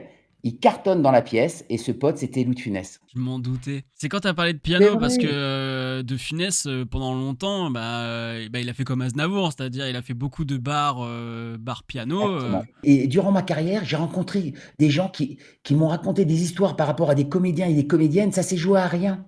Tu vois ce que je veux dire? C'est fou. Et je leur ai dit, parce que la phrase de Paul Éluard, je l'adore. Il n'y a pas de hasard, il n'y a que des rendez-vous. Et malheureusement, il y en a qui ratent les rendez-vous. Mais il y en Hmm. a, voilà, c'est des rendez-vous assez étonnants et tu as une carrière derrière. Après, d'un autre côté, il faut aussi forcer le rendez-vous parfois. Les gens pensent que. Combien de fois il y a des mecs qui disent: Ah, mais il a trop de la chance, lui, tout lui tombe dans le bec, Et- mais on la force, la chance, tu vois. C'est pas. Moi, combien de fois on m'a dit: Mais attends, c'est incroyable la chance que t'as eue là. Bah ouais, mais non, c'est parce que j'ai discuté avec un tel, puis un tel, puis un tel. Tu Bien vois, sûr. Igor, par exemple, bah, il m'a permis de discuter avec toi. Il m'a permis aussi d'avoir une interview avec Philippe Valmont qui fait la VF de Christian Bale. De fil Mhm. en aiguille, on parle, machin et tout. Ah, bah je connais un tel, machin. Bah ouais, bah, et c'est que ça en fait, c'est que des rencontres. C'est- je pense à Edouard Baird dans Astérix. Je pense que c'est avant tout des rencontres, mais c'est Oui, oui, exactement. exactement Oui. ça, quoi. Ça. C'est tout à fait. Et d'ailleurs, le film d'Igor, il va cartonner d'une force. Et ouais, ouais. Franchement, j'avoue que moi, j'ai eu la chance de lire le scénario, et ben, sûrement toi aussi. Et j'espère que voilà, on le verra l'année prochaine. Et concernant l'acteur dont tu parles, moi, je l'ai rencontré. C'est vrai que sa voix, elle est tellement familière, tu te dis, mais je le connais. Mais ouais, ouais, ouais. C'est Et c'est fou, hein? j'imagine les gens qui, parce que Philippe Valmont fait aussi du théâtre. Et j'imagine les mecs qui vont le voir au théâtre, ils ne savent pas, tu vois, spécialement qui fait de la VF ou quoi. Mais j'entends Batman là, il y a un problème. J'ai dans le chat, on me disait que c'était bizarre qu'on n'avait pas la saga des Doc West. Faut savoir que Doc West, le 2 en tout cas, est dispo sur Amazon Prime, mais pas le 1. Alors j'adore quand ils font ça, hein, tu sais, ils te mettent le 2 mais pas le 1. Ouais. En plus, ils l'appellent pas Doc West, c'est compliqué de les avoir. Et paradoxalement, ça que je comprends pas, c'est que il y a énormément de films de la production italienne, j'ai oublié le nom, mais tu sais, c'est un écusson, bah, c'est celui de Trinita, etc., quoi, des deux Ouais. missionnaires. Et ben, les films sont gratuits sur YouTube, en VF, tout ça, hein, parfois en 360p, parfois en 1080p. Mais en fait, je comprends pas Ouais. comment ça se fait que leurs films à eux, il n'y a jamais un strike, tu vois, des ayants droit sur YouTube ou quoi. Et tu les trouves quasiment tous, en fait, hein. Enfin, tous. Ah ouais, Les plus connus, hein, Trinita, on l'appelle toujours Trinita. Mon nom est personne, tu l'as aussi. Hein, y a vraiment tout. Je me dis, mais c'est fou. J'ai regardé, on l'appelle Trinita hier matin. Il y avait le logo Énergie 12. Il y a quelqu'un qui a carrément fait un rip de quand c'est passé sur Énergie 12, tu vois. Et donc, c'est marrant parce qu'en plus, c'est en 1080p et tout, bonne qualité. Et donc, ouais, ils alors, sont j'ai hyper facile ouais. à trouver gratuitement et de manière pas spécialement légale, sans que ça dérange personne en fait, tu vois, j'ai jamais compris. Alors ouais, non, là, par contre, ouais, je savais pas qu'il y avait tous ces films, en fait, alors là, par contre, là, tu ouais, je sais pas. Là, Ah j'avoue ouais, que, bah, même les deux heu missionnaires, il est en version 1h32. Il y a un d'accord, gars en OK. fait, il a repris la version 1h28, un truc comme ça, et il a rajouté en VHS RIP. Donc, tu as Oui. tout en 1080p, en HD. Et puis, parfois, tu as le VHS RIP qui est en italien en plus. Du coup, il parle italien à ce moment-là. Donc, en plus, c'est un redoublage parce que je pense que celui-là, ils l'ont tourné en anglais. Donc, Ouais, ouais, ouais. Ah, c'est il y a des choses très étranges. Et même la série Lucky Luke, elle est sur YouTube, tu vois. Alors, faut fouiller ah, Lucky Luke. je comprends pas parce que si imaginons toi demain, tu veux faire un documentaire sur Terence Hill, si tu prends, en fait compte, imaginons 1 minute, tu vas payer, allez, je crois 1 500 ou 2 000 € la Eh ouais. minute. Tu vois? C'est ça, je comprends pas. En revanche, ce que j'ai appris, si certains veulent faire du documentaire, c'est que si tu prends 2 minutes, mais que tu poses ta voix et tu racontes, là, tu payes pas. Ouais, bah C'est oui, fou, hein? parce que t'as l'exception au droit d'auteur. Moi, je connais énormément ça parce que sur YouTube, quand tu utilises des secondes de film ou quoi pour illustrer ton propos, t'as le système de fair use, de droit à la critique, et ce qui fait qu'en D'accord. fait, ben là, pour le coup, c'est une exception au droit d'auteur. Mais D'accord, OK, par contre, d'accord. tu vois, le fait d'avoir les films complets du début à la fin sur YouTube dans leur entièreté, il y a un problème, tu vois. Et il n'y a jamais eu d'ayant droit qui a spécialement crisé ou quoi, parce que il y en a, ça fait 7 ans qu'ils ont été publiés, tu vois. J'hallucine. Ah ouais, non, franchement, Ouais, ouais, je mais sais c'est pas. super. Mais je trouve ça bien que, en fait, compte que ça soit disponible et que les gens puissent, le voir Ah, sans bah oui, payer, oui. Mais surtout que, et c'est ça qui est fou, c'est que c'est très facile de le trouver sur YouTube ou quoi. Par contre, c'est un enfer de trouver en DVD, en Blu-ray, c'est en vrai. VO. En VO. Genre, la VF, elle est partout sur ces films. Mais la VO, je suis même allé sur des sites pas très catholiques, et ben ils proposent tous les films en VO, enfin en VF, pardon, sauf peut-être Mon nom est personne, où là t'as le multilingue, mais c'est parce que c'est produit par Sergio Leone, parce que Ennio Morricone et tout. D'accord. Mais Trinita Mmh. n'est pas dispo en VO. C'est un truc de fou. Et la plupart des DVD qui ont été édités en France, je suis prêt à parier que la VO n'est pas disponible dessus. C'est OK, sûr et certain. d'accord. Parce que les gens, de toute façon, ont tellement été habitués à la VF. Les gens qui achètent ces DVD-là veulent la VF. Les éditeurs de DVD ne se sont même pas dit, bon, on va mettre la VO. parce que ça prend de la place, parce que ça coûte de l'argent. Ils se sont dit, on va foutre la Bien sûr. VF comme ça, et puis basta, quoi. Et je sais qu'avec Jean-Marie, quand on a bossé, parce qu'il y a une partie où on a travaillé sur les passions de Terence Hill. Il a Ouais. plusieurs passions et on a voulu, tu sais, faire des captures et surtout retrouver les infos dans les séries. Et je sais qu'avec Jean-Marie, on avait beaucoup galéré pour retrouver, tu sais, récupérer les DVD, les Blu-ray. Oh là là, mais un casse-tête de dingue. Je suis un amoureux du support physique, hein. J'ai des centaines de DVD Blu-ray. Je n'ai Hmm. aucun Terence Hill. Ce qui est dingue, c'est que là, il a 85 ans. Ouais. Et franchement, on peut en parler de ce qui va arriver ou pas? Ouais, vas-y, carrément, justement, parce que il y a Néo Cosmic dans le chat tout à l'heure quand on a énoncé son actualité, il fait c'est quoi? Et c'était il y a Ah déjà ouais. une demi-heure, donc à mon avis, il commence à s'impatienter là. Donc on peut Eh parler de ben, en son fait, compte, actualité. voilà, et ce qui se passe, c'est qu'il nous l'a donné en exclu dans le livre. Bon, après, le livre est sorti, tout le monde l'a repris, mais il va tourner le prochain Trinita en avril prochain. Et j'ai lu le scénario, c'est une bombe. C'est incroyable. Pourquoi ça va cartonner? Parce que bon, lui, il est encore affûté et tout. Et en fait, parce que le scénario est basé sur une histoire vraie. C'est Mhm. l'histoire d'une nonne qui a quitté en fait compte la pauvreté dans son village, dans son petit village italien, pour en fait compte visiter l'Ouest américain en 1870. Et durant son périple, elle va rencontrer Billy the Kid.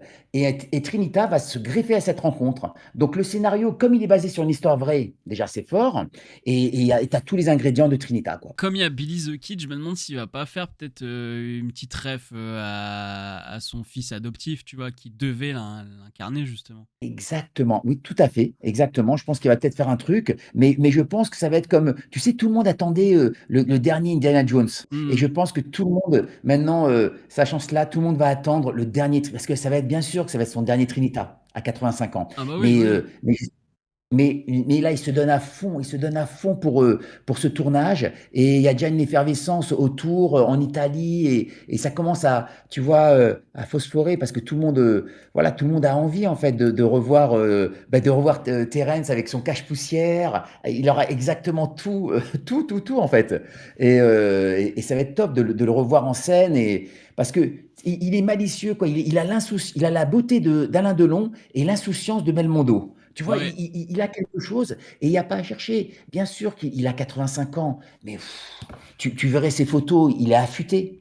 Il est Mais oui, affûté. non, mais Et ouais, enfin, parce que j'ai vu des photos récentes des 2-3 dernières années, j'ai fait, mais ouais, quand même, Clint Eastwood à et- 85 ans, il était un peu plus tassé, tu vois. Et surtout, moi, je suis impatient de voir, parce que bon, je suppose, bah, il doit moins monter, mais il doit encore monter à cheval de temps en temps, enfin. et- Et je sens, parce que autant on a vu, tu parles d'Indiana Jones, on a vu Harrison Ford qui galère. C'est le Harrison Ford de trop. Enfin, tu vois, ils lui font faire des prouesses physiques, tu sais que c'est impossible et que c'est fait numériquement, donc ou des hum. doublures.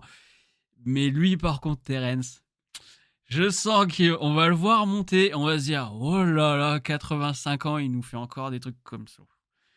Ça va être beau. Après, lui, il est drôle hein, parce que à son Trinita, tu sais qu'il a sa paillasse derrière, tu Ouais. vois, donc il sera allongé, mais surtout, il y a les ressorts comiques, quoi. Et lui, ce qu'il veut, c'est faire rire les gens, quoi, que les gens passent un bon moment, quoi. Il a une philosophie par rapport à ça, où tu dis, voilà, quoi, lui, ce qu'il veut, c'est faire plaisir et que les gens, voilà, quoi.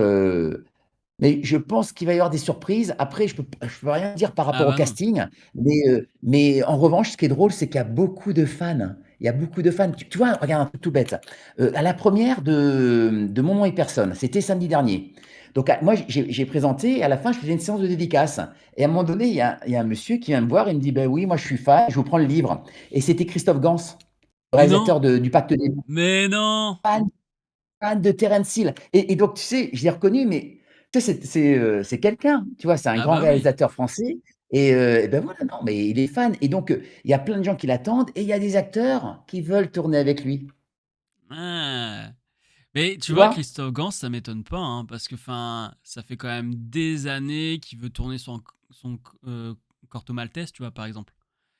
Donc Oui. lui, la BD, c'est son univers et Terence aussi. Enfin, tu le dis toi-même, hein, c'est un fan de West. Il n'y a même pas besoin de le dire, mais c'est un fan de BD western, tu vois. Il n'a pas Mmh. pour rien qu'il a fait Lucky Luke. Même Trinita, déjà, il y a un petit côté Lucky Luke, tu vois, je trouve, dans le Mmh. comportement qui. Alors, j'adore parce que Lucky Luke tire plus vite que son nombre. Trinita tire plus vite qu'il ne respire. Ils tirent toujours plus vite que quelque chose d'autre, tu vois, ces mecs-là.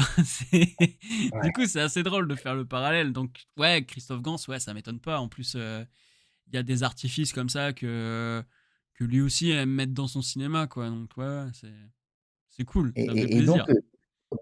et donc bon, moi je suis fan, mais il y a des fans beaucoup plus connus, des acteurs qui souhaitent tourner dans son prochain film. Voilà, il se passe quelque chose et je pense qu'il a marqué, voilà, je me répète, il a marqué des générations voilà, mais vraiment, hein, ça va de 70, de 80 jusqu'à, même il y a des gens de 30, 40 ans, peut-être pas Hmm. plus jeunes, attention, hein, mais avec les rediffusions et comme tu disais, comme toi avec ton papa. Ça évoque des souvenirs en famille, en fait, les Ouais, bah films. ouais, ouais. Et bah moi c'est Et pareil quand j'ai dit à mes parents, je fais ah bah il y a un journaliste qui m'a envoyé son bouquin sur Terence Hill. Le premier truc que mon oncle m'a dit c'est ah bah ton grand-père il adorait Terence Hill. J'ai fait bah ah oui ouais, oui oui. Ouais, d'accord. non mais c'est bah oui c'est la génération tu vois qui fait que en plus moi enfin mon grand-père je sais pas dans les années 70 il devait avoir une trentaine d'années puis enfin il est comme il a baigné dans le western, tu vois, qu'il a connu la guerre, que donc la culture américaine a débarqué en France, que le cinéma, le western spaghetti emprunte aussi à l'Amérique. Hein, on joue dans l'Ouest américain. Donc tout ça fait que oui, bah oui. Puis en plus de ça, comme c'est plutôt bon enfant, ben ça parle à tout le monde et je comprends totalement le rapport que les générations ont. C'est-à-dire que toi, quand t'es un père de famille, tu te dis bon bah c'est bon à 6-7 ans, le premier western en live action que je peux faire montrer à mes gosses, c'est du Terence Hill parce que bah ça passe tranquille avec les gosses quoi. Ils vont se marrer, il y a un côté cartoon, il y a un côté clown qui moi Mmh. me fait moins marrer parce que j'ai plus trop l'âge, tu vois. Mais la castagne quand je la vois, je me dis ouais, c'est des clowns de cirque. C'est les mêmes visuels, tu vois, le point comme ça, avec les bruitages et tout, tu fais oui, c'est du clown, c'est du circassien, quoi, tu vois. Ouais, mais exactement, quoi. Et puis pour en revenir, voilà, à Terence et à sa famille, je voulais aussi, glisser un mot sur Jess parce que Jess Hill, il nous a beaucoup aidé en fait. Mhm. Jess Hill, il nous a tu vois, c'est, bon Terence, il a joué le jeu, mais Jess Hill, son fils, il nous a donné énormément d'infos et moi, nous, ce qui nous a fait avancer avec Jean-Marie, c'est tous les repas qu'on a fait et toutes les discussions qu'on a fait avec Jess Hill aussi parce qu'il connaît hyper bien son père et son père, bien sûr, c'est quelqu'un aussi de réservé, timide et c'est bien d'avoir l'avis de son fils. Tu vois, tu as un autre regard. Parce que c'est pas Terence qui va dire moi je fais 6 assauts. Tu vois, des fois on a eu plein d'infos grâce à Jess, quoi. Vraiment. Et voilà. Et puis c'est quelqu'un également. En fait, compte, dans cette famille, c'est la cool attitude. C'est incroyable, quoi. C'est Terence, il est cool, son fils est cool. Ils ont une manière d'appréhender la vie, tu vois, et puis toujours souriant, toujours bienveillant. Et comme je te disais, à la gélaterie, les gens viennent le voir, il parle sans problème de Terence. Nous, quand on lui posait des questions, il nous raconte des trucs incroyables par rapport à Terence et Ben Spencer. C'est vrai que, tu vois, c'était en plus, quoi, c'était du bonus. Et je trouve ça.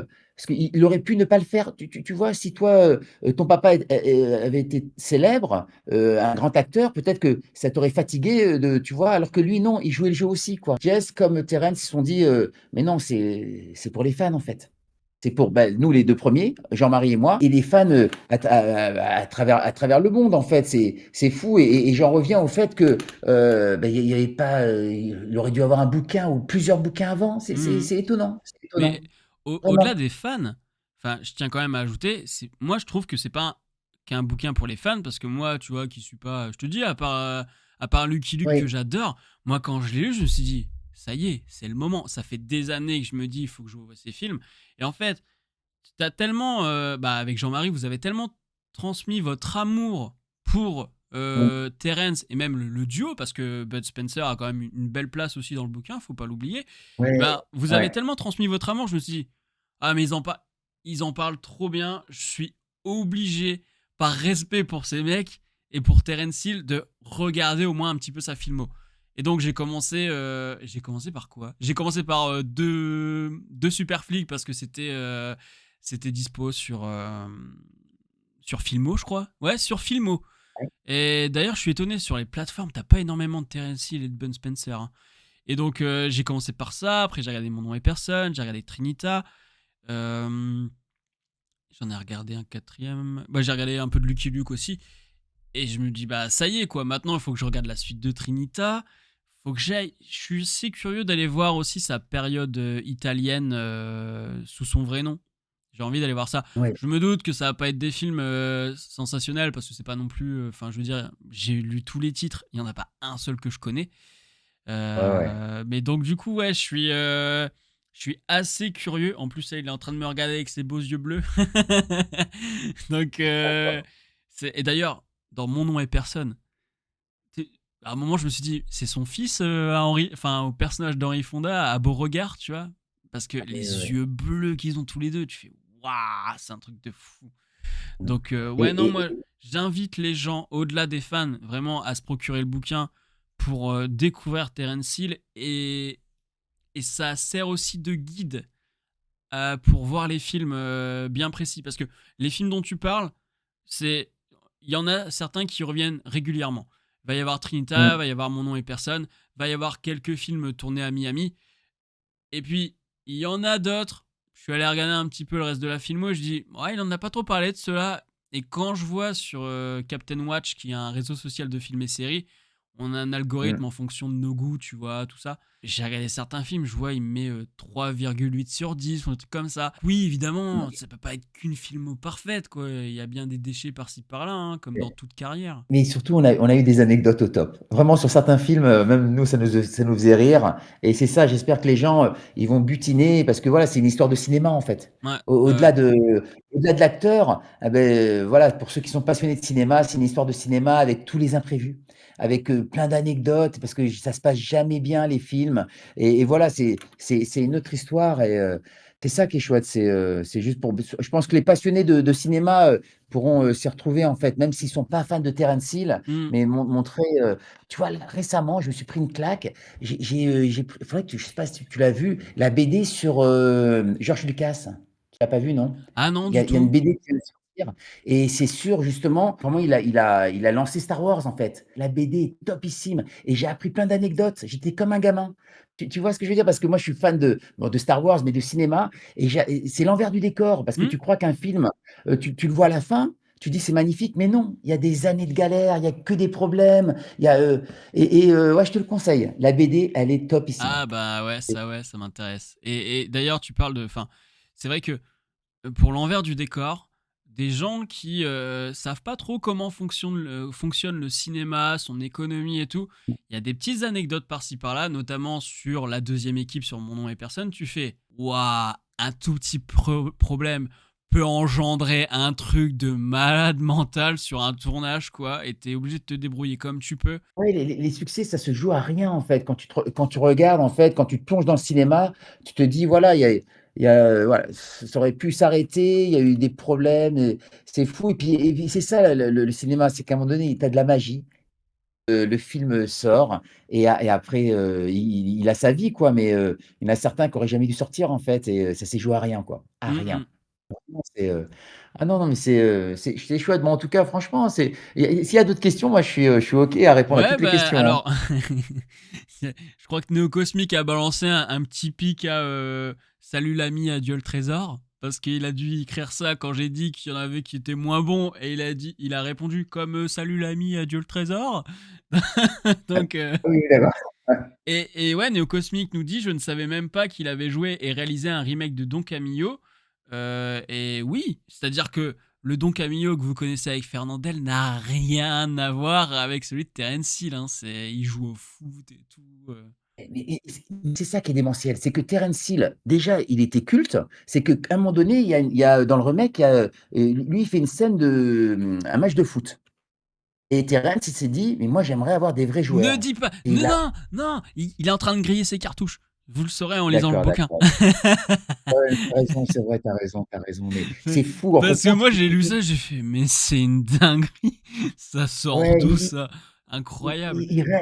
il réalise ses rêves, en fait. Alors, en fait, c'est Tonino Valeri, il disait, en fait, Terence Hill, il a le syndrome de Peter Pan. En fait, tu vois, voilà, c'est un enfant, en fait, dans sa tête. C'est Dans un son enfant qui veut regard, ça réaliser se ses rêves. voit. C'est Denis la Exactement. malice, tu vois. Tu le regardes, tu fais, je sens qu'il va me faire un petit coup tordu, petit filou, tu vois. C'est tête de petit filou. Et il est passionné, et il a réalisé ses rêves, ses rêves, ses rêves. Il a fait que ça, quoi, pour l'amour du cinéma, pour l'amour de l'acting. Et voilà. Et à un moment donné, il avait une idée, il allait au bout, et à chaque fois, il a obtenu ce qu'il voulait. Et pourquoi il l'a obtenu? Mais parce que lui, il dit, quand tu lui dis, mais pourquoi, Terence, vous êtes aussi populaire? Et lui, il fait que dire, simpatico, je suis gentil. Et c'est un gentil, en fait. C'est un gentil. Voilà. Et Et donc, du coup, non, vas-y, les, continue. Je les pensais que gens, t'avais fini, mais ouais, c'est quelqu'un de gentil, d'humain. Et donc, on fait compte, voilà, je pense que les gens, il a touché beaucoup de personnes. Et quand il est sur un projet, eh ben, les gens lui disent oui, en fait. Parce que hmm. c'est quelqu'un, tout simplement de gentil. Il n'a pas une once de méchanceté, quoi. C'est un truc, c'est fou, quoi. C'est, comme je dis, moi, je me répète, hein, mais c'est quelqu'un de simple, hein. C'est quelqu'un de simple comme un ami de la famille, hein. Voilà. Vraiment, quelqu'un que tu apprécies, quoi. Bienveillant. Et bah, comme on parlait de Don Camillo, qu'on a parlé aussi de Don Matteo, est-ce que ça c'est une question que je me suis posée, mais est-ce que tu sais où il se situe religieusement? Parce que, en fait, j'ai l'impression que c'est un gars qui a énormément la foi, en fait. Oui, oui, il a très la foi. Ça se dit pas très la foi, non. Mais C'est pas grave, il est tard. ouais, ouais, ouais, il a très la foi. Et non, non, bien sûr, il a la foi. Et même, qu'est-ce qu'il disait? Il disait que, parce qu'avec Ben Spencer, ça a tout de suite matché, en fait. Il y a une osmose. Et lui, ce qu'il dit, il dit, ben, là-haut, il y a des gens qui nous aimaient bien et qui nous ont réunis. C'est ça, c'est que Voilà. enfin, ça transparaît pas beaucoup dans le bouquin, mais on peut l'imaginer que oui, en effet, enfin, c'est le genre à pas être contre la messe le dimanche matin, tu vois, quand je lis. Oui, ouais, tout à fait, ouais, ouais, il a la foi. Bah, après en Italie, ils sont très pieux, hein, et voilà. Non, non, mais c'est un truc, et puis moi, en découvrant son parcours et sa famille, ça m'a donné envie de découvrir, l'Ombrie, en fait. Parce que Hmm. lui, il est de là-bas, et c'est une région italienne méconnue, et c'est un bijou. Et là, j'ai commencé à me renseigner, mais c'est trop beau. Lui, il est dans l'un des plus vieux villages, d'Italie, et voilà. Et cette région d'Italie est extrêmement belle, quoi. Ça se Extrêmement, je situe vous la où? conseille, quoi. C'est dans le sud de l'Italie, dans le nord de l'Italie? Non, c'est un peu au centre, en fait. Ok. Tu vois, c'est Ah, un peu c'est au entre centre, et c'est deux. pas au, Parce que, oui, c'est pas, ouais, c'est pas au bord de mer, en fait. Donc du d'accord, coup, parce les gens vont dans les terres. s'il y a toujours ce. Alors, tu sais qu'il y a eu un remake italien de Bienvenue chez les Ch'tis, Oui, qui est Bienvenido al Sud. Moi, je suis nul en italien, je sais pas. Et en fait, j'ai découvert quelque chose, moi, à travers ce film, c'est que ceux qu'on considère un peu. Euh, comment dire, redneck, tu vois. Et bah, c'est le sud chez eux. Et c'est pour ça que je me demande où est cette région-là, parce que ça en dit beaucoup aussi sur la jeunesse. Un Italien du Nord n'a pas le même rapport à la culture, le même, la même vie sociale que quelqu'un de la région du Sud, de ce que j'ai lu en tout cas. Tu vois, moi j'y suis jamais allé, mais je sais que les mecs du Sud sont considérés un peu comme les cassos de l'Italie, quoi. Tu vois, c'est un peu ah l'idée. oui, mais c'est ça. Et lui, c'est plus à côté de Pérouse, de Sienne. Mais tu as raison que quand tu rencontres quelqu'un du nord de l'Italie, souvent, il peut avoir un geste très dur. C'est que quand tu parles du sud, il tape son pied, il tape la botte. Tu vois, D'accord. comme son pied, c'est l'Italie, et ben, il se tape le talon. Ah ouais. Tu vois, pour montrer en fait que bah, il déteste le sud, en fait, le sud de Hein, l'Italie. Donc, c'est il se frappe le talon. C'est horrible, hein? ouais, ouais, mais Tu vois? c'est fou. Soit moi j'étais pas au courant, mais c'est en voyant ce remake qui est une catastrophe, hein, mais j'ai appris quelque chose, toi. Je me suis dit, tiens, Les mecs Ouais. qu'on considère un peu arriérés chez eux, c'est pas le nord, c'est le sud. Donc, Et donc regardez, hein, c'est à côté de Sienne, Pérouse, c'est un peu au centre et je vous assure, mais moi j'ai creusé et je sais qu'avec la famille, je vais sûrement, un jour visiter ce coin d'Italie parce que mais c'est un bijou, mais c'est vraiment extrêmement beau, hein, extrêmement beau et c'est pour ça que lui, il est bien là-bas, il veut pas aller ailleurs, hein. Avant, il hmm. était à Los Angeles, il s'est rapatrié en Italie et il va plus bouger, en fait. Il est Et chez lui là-bas. d'ailleurs, il y a pas mal de tournages maintenant enfin, pas mal de ces tournages à lui qui se sont faits en Italie, du coup, là où avant on faisait en Espagne, en fait. Et tout à fait, même Don Matteo, il a voulu, le tourner, près de chez lui et puis voilà, et puis pour mettre en avant, sa région parce que là-bas, il est vraiment très aimé en fait, et puis il fait plein de choses dans l'ombre. C'est un truc, voilà, c'est quelqu'un qui a le cœur sur la main, et la main sur le cœur? Je suis fatigué et Oui, moi je te reprends pas, hein, tant qu'on a compris ce que tu voulais dire, c'est suffisant, ouais, hein. j'ai dit le cœur sur la main, non? Bon, c'est pas grave Oui, oui. et Le cœur dans la voilà main. et moi ouais, c'est ça et j'ai appris plein de choses, en off sur lui par rapport à ses proches. Tu te dis: «Waouh!» Bah, après je sais qu'il y a plein de gens qui font des choses dans l'ombre, sûrement toi, il y a plein de gens, même des anonymes qui font des choses dans l'ombre, mais lui, ouais, lui aussi, c'est quelqu'un, qui hésite pas à se déplacer, à faire de belles choses pour, quelqu'un dans le besoin, quoi. Mais, Mmh. après c'est en lien peut-être aussi avec sa foi et avec, parce que je pense que c'est un humaniste, en fait. C'est quelqu'un, voilà quoi. Bon après, là après tu vas me dire peut-être qu'il a des défauts, hein, mais c'est vrai que moi je vois que le bon Oui. côté de voilà Ah quoi. bah, heu, Le j'ai ça c'est peut-être un reproche qu'on peut faire au bien sûr. bouquin. Mmh. Il est alors moi c'est un reproche parce que j'aime bien mettre des pics, tu vois? J'aime bien nuancer. Mais c'est Ouais vrai qu'il est bienveillant du début à la fin. et Moi, je bien me sûr. connais, il y a des moments où j'aurais dit: «Ouais, bah, là, il aurait pu dire que le film était pourri quand même». Bon bah après on n'aurait pas eu l'interview, hein. C'est pas faux. Ouais. Eh, tu aurais pu le Ouais, mettre ouais. après qu'il ait lu les 80. Oui, oui, oui, tout à fait, ouais, exactement quoi. Non, non, mais c'est vrai qu'on n'aurait pas eu la confiance de Jess, surtout Non, puis et c'est pas voilà le but de ce genre d'ouvrage, en fait. C'est surtout ça, tu mais vois? non. Là, c'est le principe, c'est de retranscrire sa vie avec avec une bienveillance. C'est pas un bouquin universitaire. C'est pas là pour dire bah l'angle de cinéma est mauvais ou ce genre de choses, quoi. C'est pas ça. Et puis c'est des personnes, tu vois? C'est comment te dire? C'est des icônes du cinéma. Moi, je sais que bon, j'ai jamais rencontré, Belmondo, OK? Et Belmondo, un jour, je vais voir un spectacle de Michel Boujna, et là, donc tout le monde attend le début et il y a un frémissement dans la salle et en fait, pourquoi? Parce qu'il y a Belmondo qui venait de rentrer dans la Ah. salle. Je t'assure, tout le monde l'a regardé avec un sourire, personne n'a osé le déranger et il a un magnétisme, il a quelque chose. Il s'est posé, moi je sais qu'il était à 4 mètres, je faisais que de le regarder. Après, je me suis dit, bon, il ne faut pas le regarder. On était focalisé sur Michel Boujna. Mais après, il est ressorti, personne n'a voulu l'embêter. Mais pareil, quoi, moi, j'aurais rêvé un jour de pouvoir discuter avec Belmondo. Tu sais, il y a des personnages comme ça du cinéma et même ce qui dégage.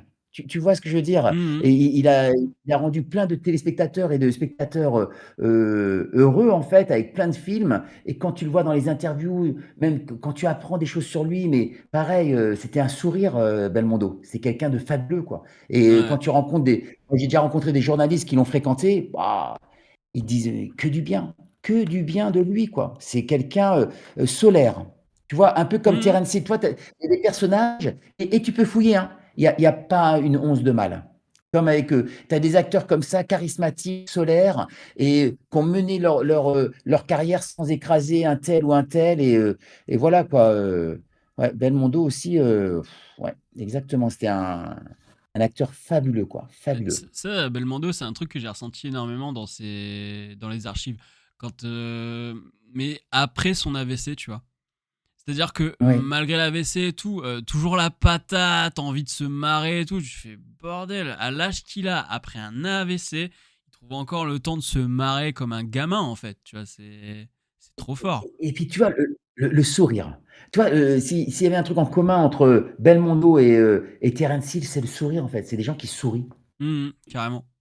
Il y a des acteurs qui peuvent être un peu, bah, parce qu'un peu timides ou je sais pas, je veux pas les juger, hein, mais il y en a d'autres qui n'hésitent pas à juste sourire, en fait. Ça fait 27 ans que tu bosses en tant que journaliste, c'est ça? Ouais, j'ai travaillé pendant 27 ans et là, j'ai arrêté il y a 2 ans, en fait. Et donc, toi, c'était média et t'avais un autre aussi. Ouais, a alors moi, j'ai commencé journaliste sportif et Ouais. après, bah, j'ai terminé reporter et après j'ai terminé grand reporter. Donc j'allais sur pas mal de tournages, je faisais pas mal de rencontres, j'ai fait de très belles rencontres et voilà parce que mais c'est vrai que moi, je suis passionné par le journalisme, Et quoi, c'est un super beau justement, c'était métier. ma question, parce que comme tu parles de Belmondo, c'est c'est- Mmh. c'est quoi tes plus belles rencontres, en fait, à travers ton métier? En dehors Alors de tu sais Terence, quoi? attention, hein, on arrête avec Alors, Terence, hein. tu sais quoi? Ma plus belle rencontre, hein, et pourtant, tu vois, j'ai fait des acteurs très connus. Ouais. OK, bah, ma plus belle rencontre, un jour, je suis allé en Normandie, sur un tournage de Thalassa et j'ai eu la chance d'interviewer, un vétéran de la Seconde Guerre mondiale Ah qui avait ouais? fait le débarquement.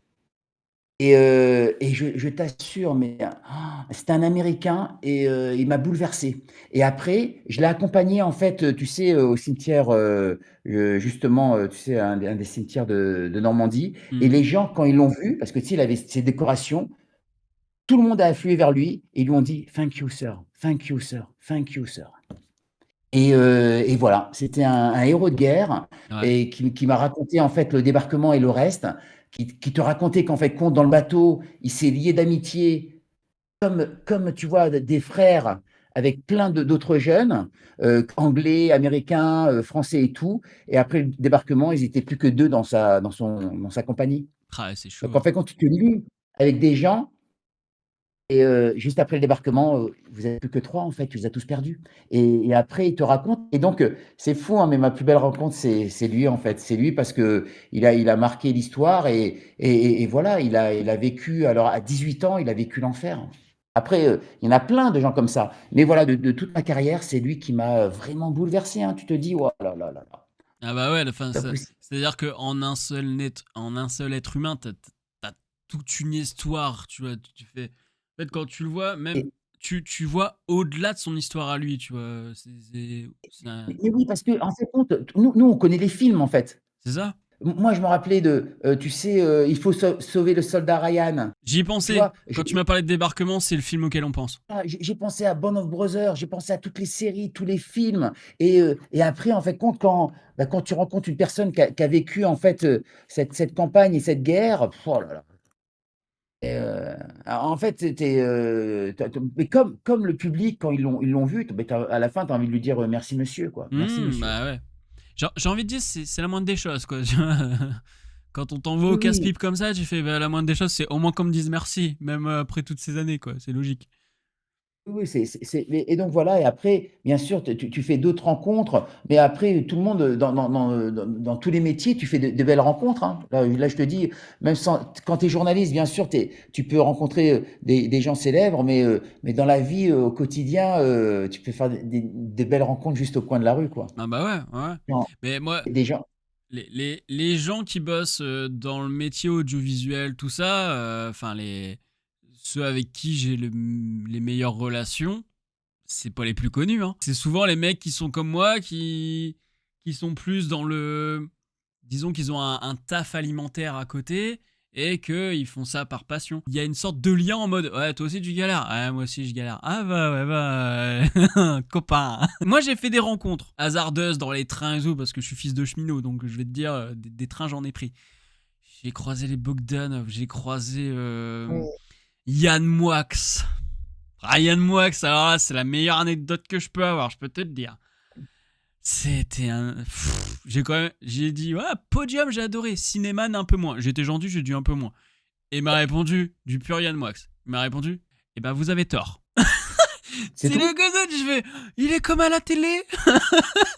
Heu, Du d'accord, coup, ouais. c'était assez drôle. Mais tu vois, même si j'étais un peu étonné de cette réponse, eh ben, je me dis, c'est ma meilleure anecdote de rencontre. Alors là, tu peux pas faire mieux qu'un gars qui te dit, vous avez tort, revoyez le film.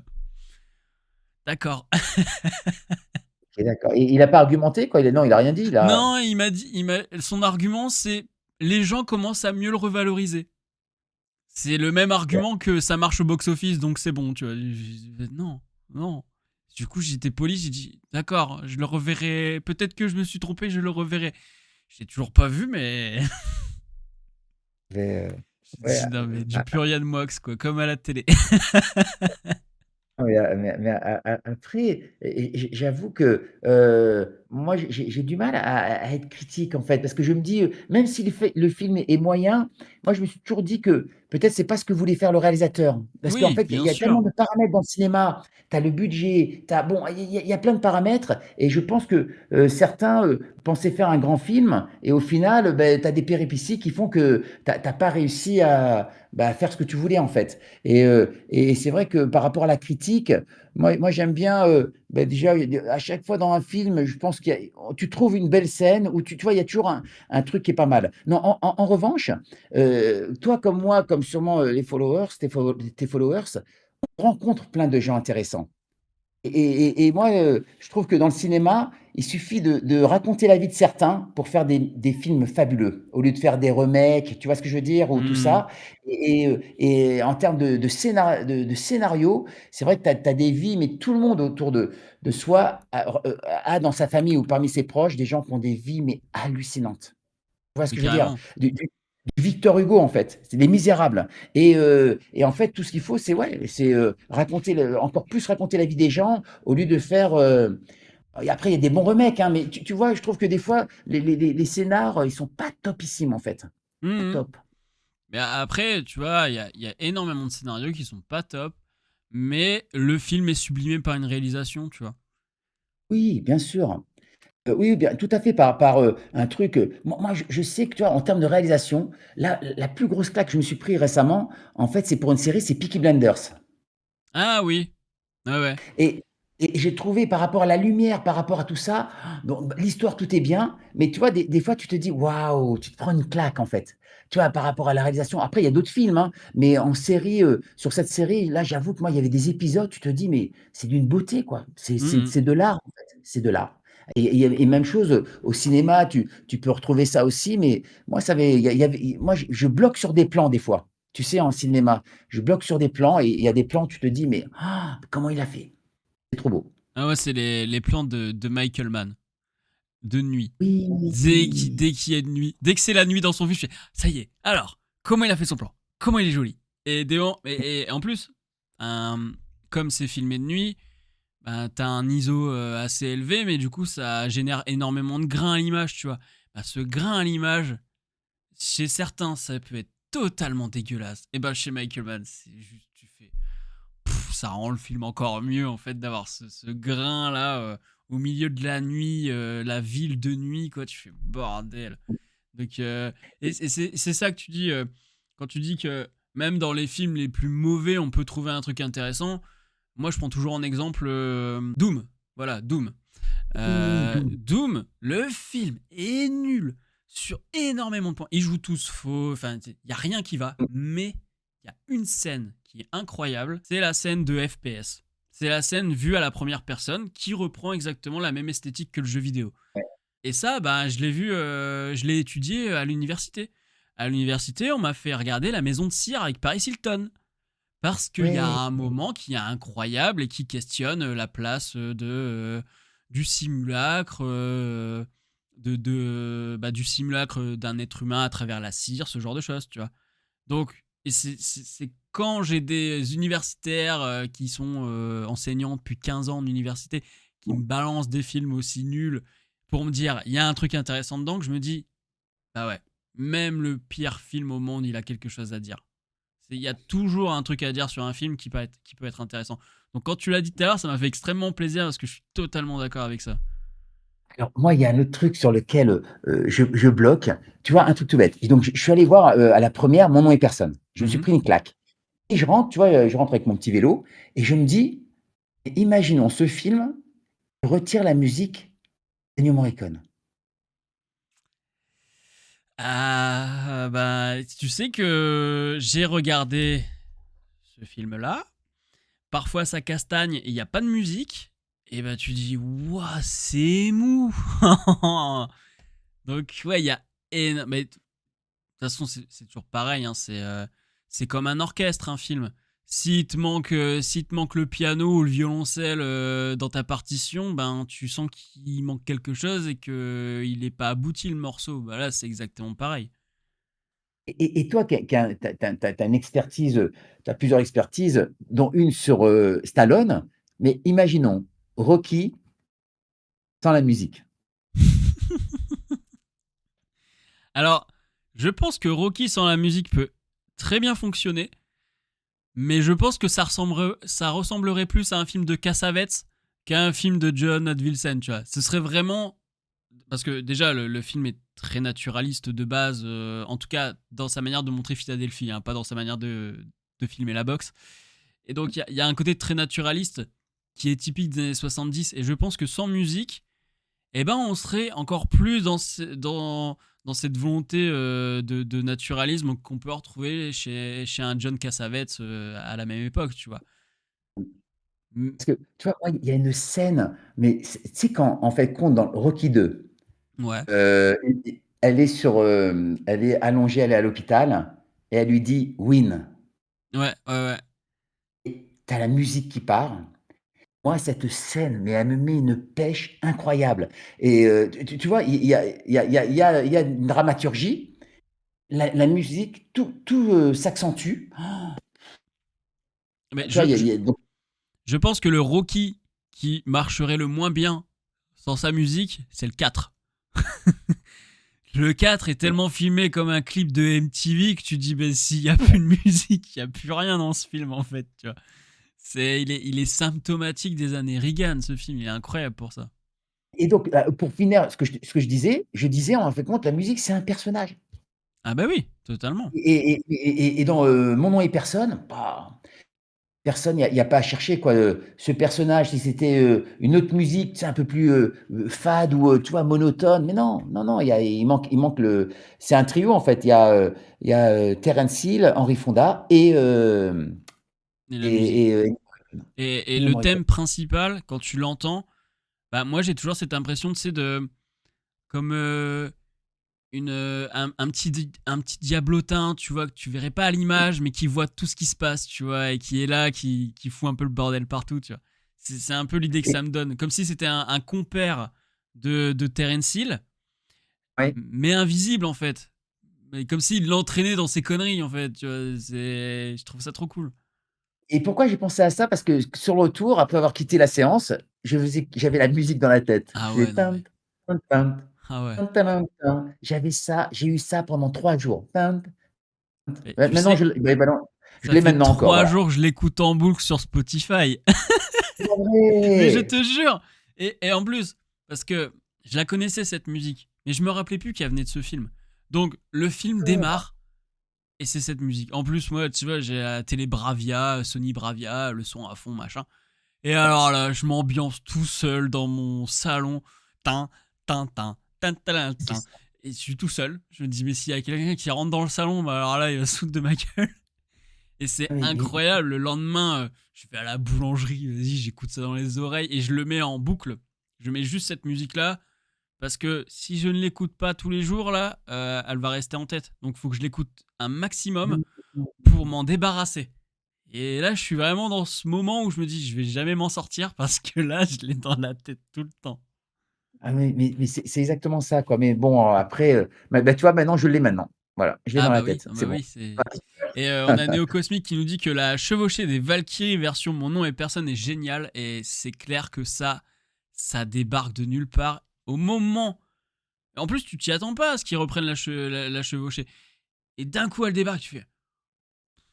Oh, le mec, il arrive Exactement, à te sampler un morceau de classique pour t'en faire exactement. un nouveau must. C'est-à-dire qu'il y a énormément de gens, je pense, qu'ils ne connaissent même pas la chevauchée des Valkyries et qui pensent que c'est un morceau propre à Ennio Morricone, en fait, tu vois.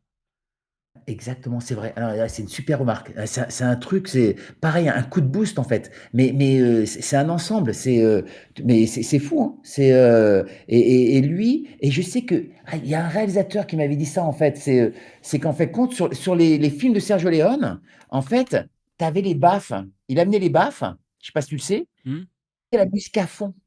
En fait, pour eux, tu sais, il y a dans Il était une fois dans l'Ouest. Ouais.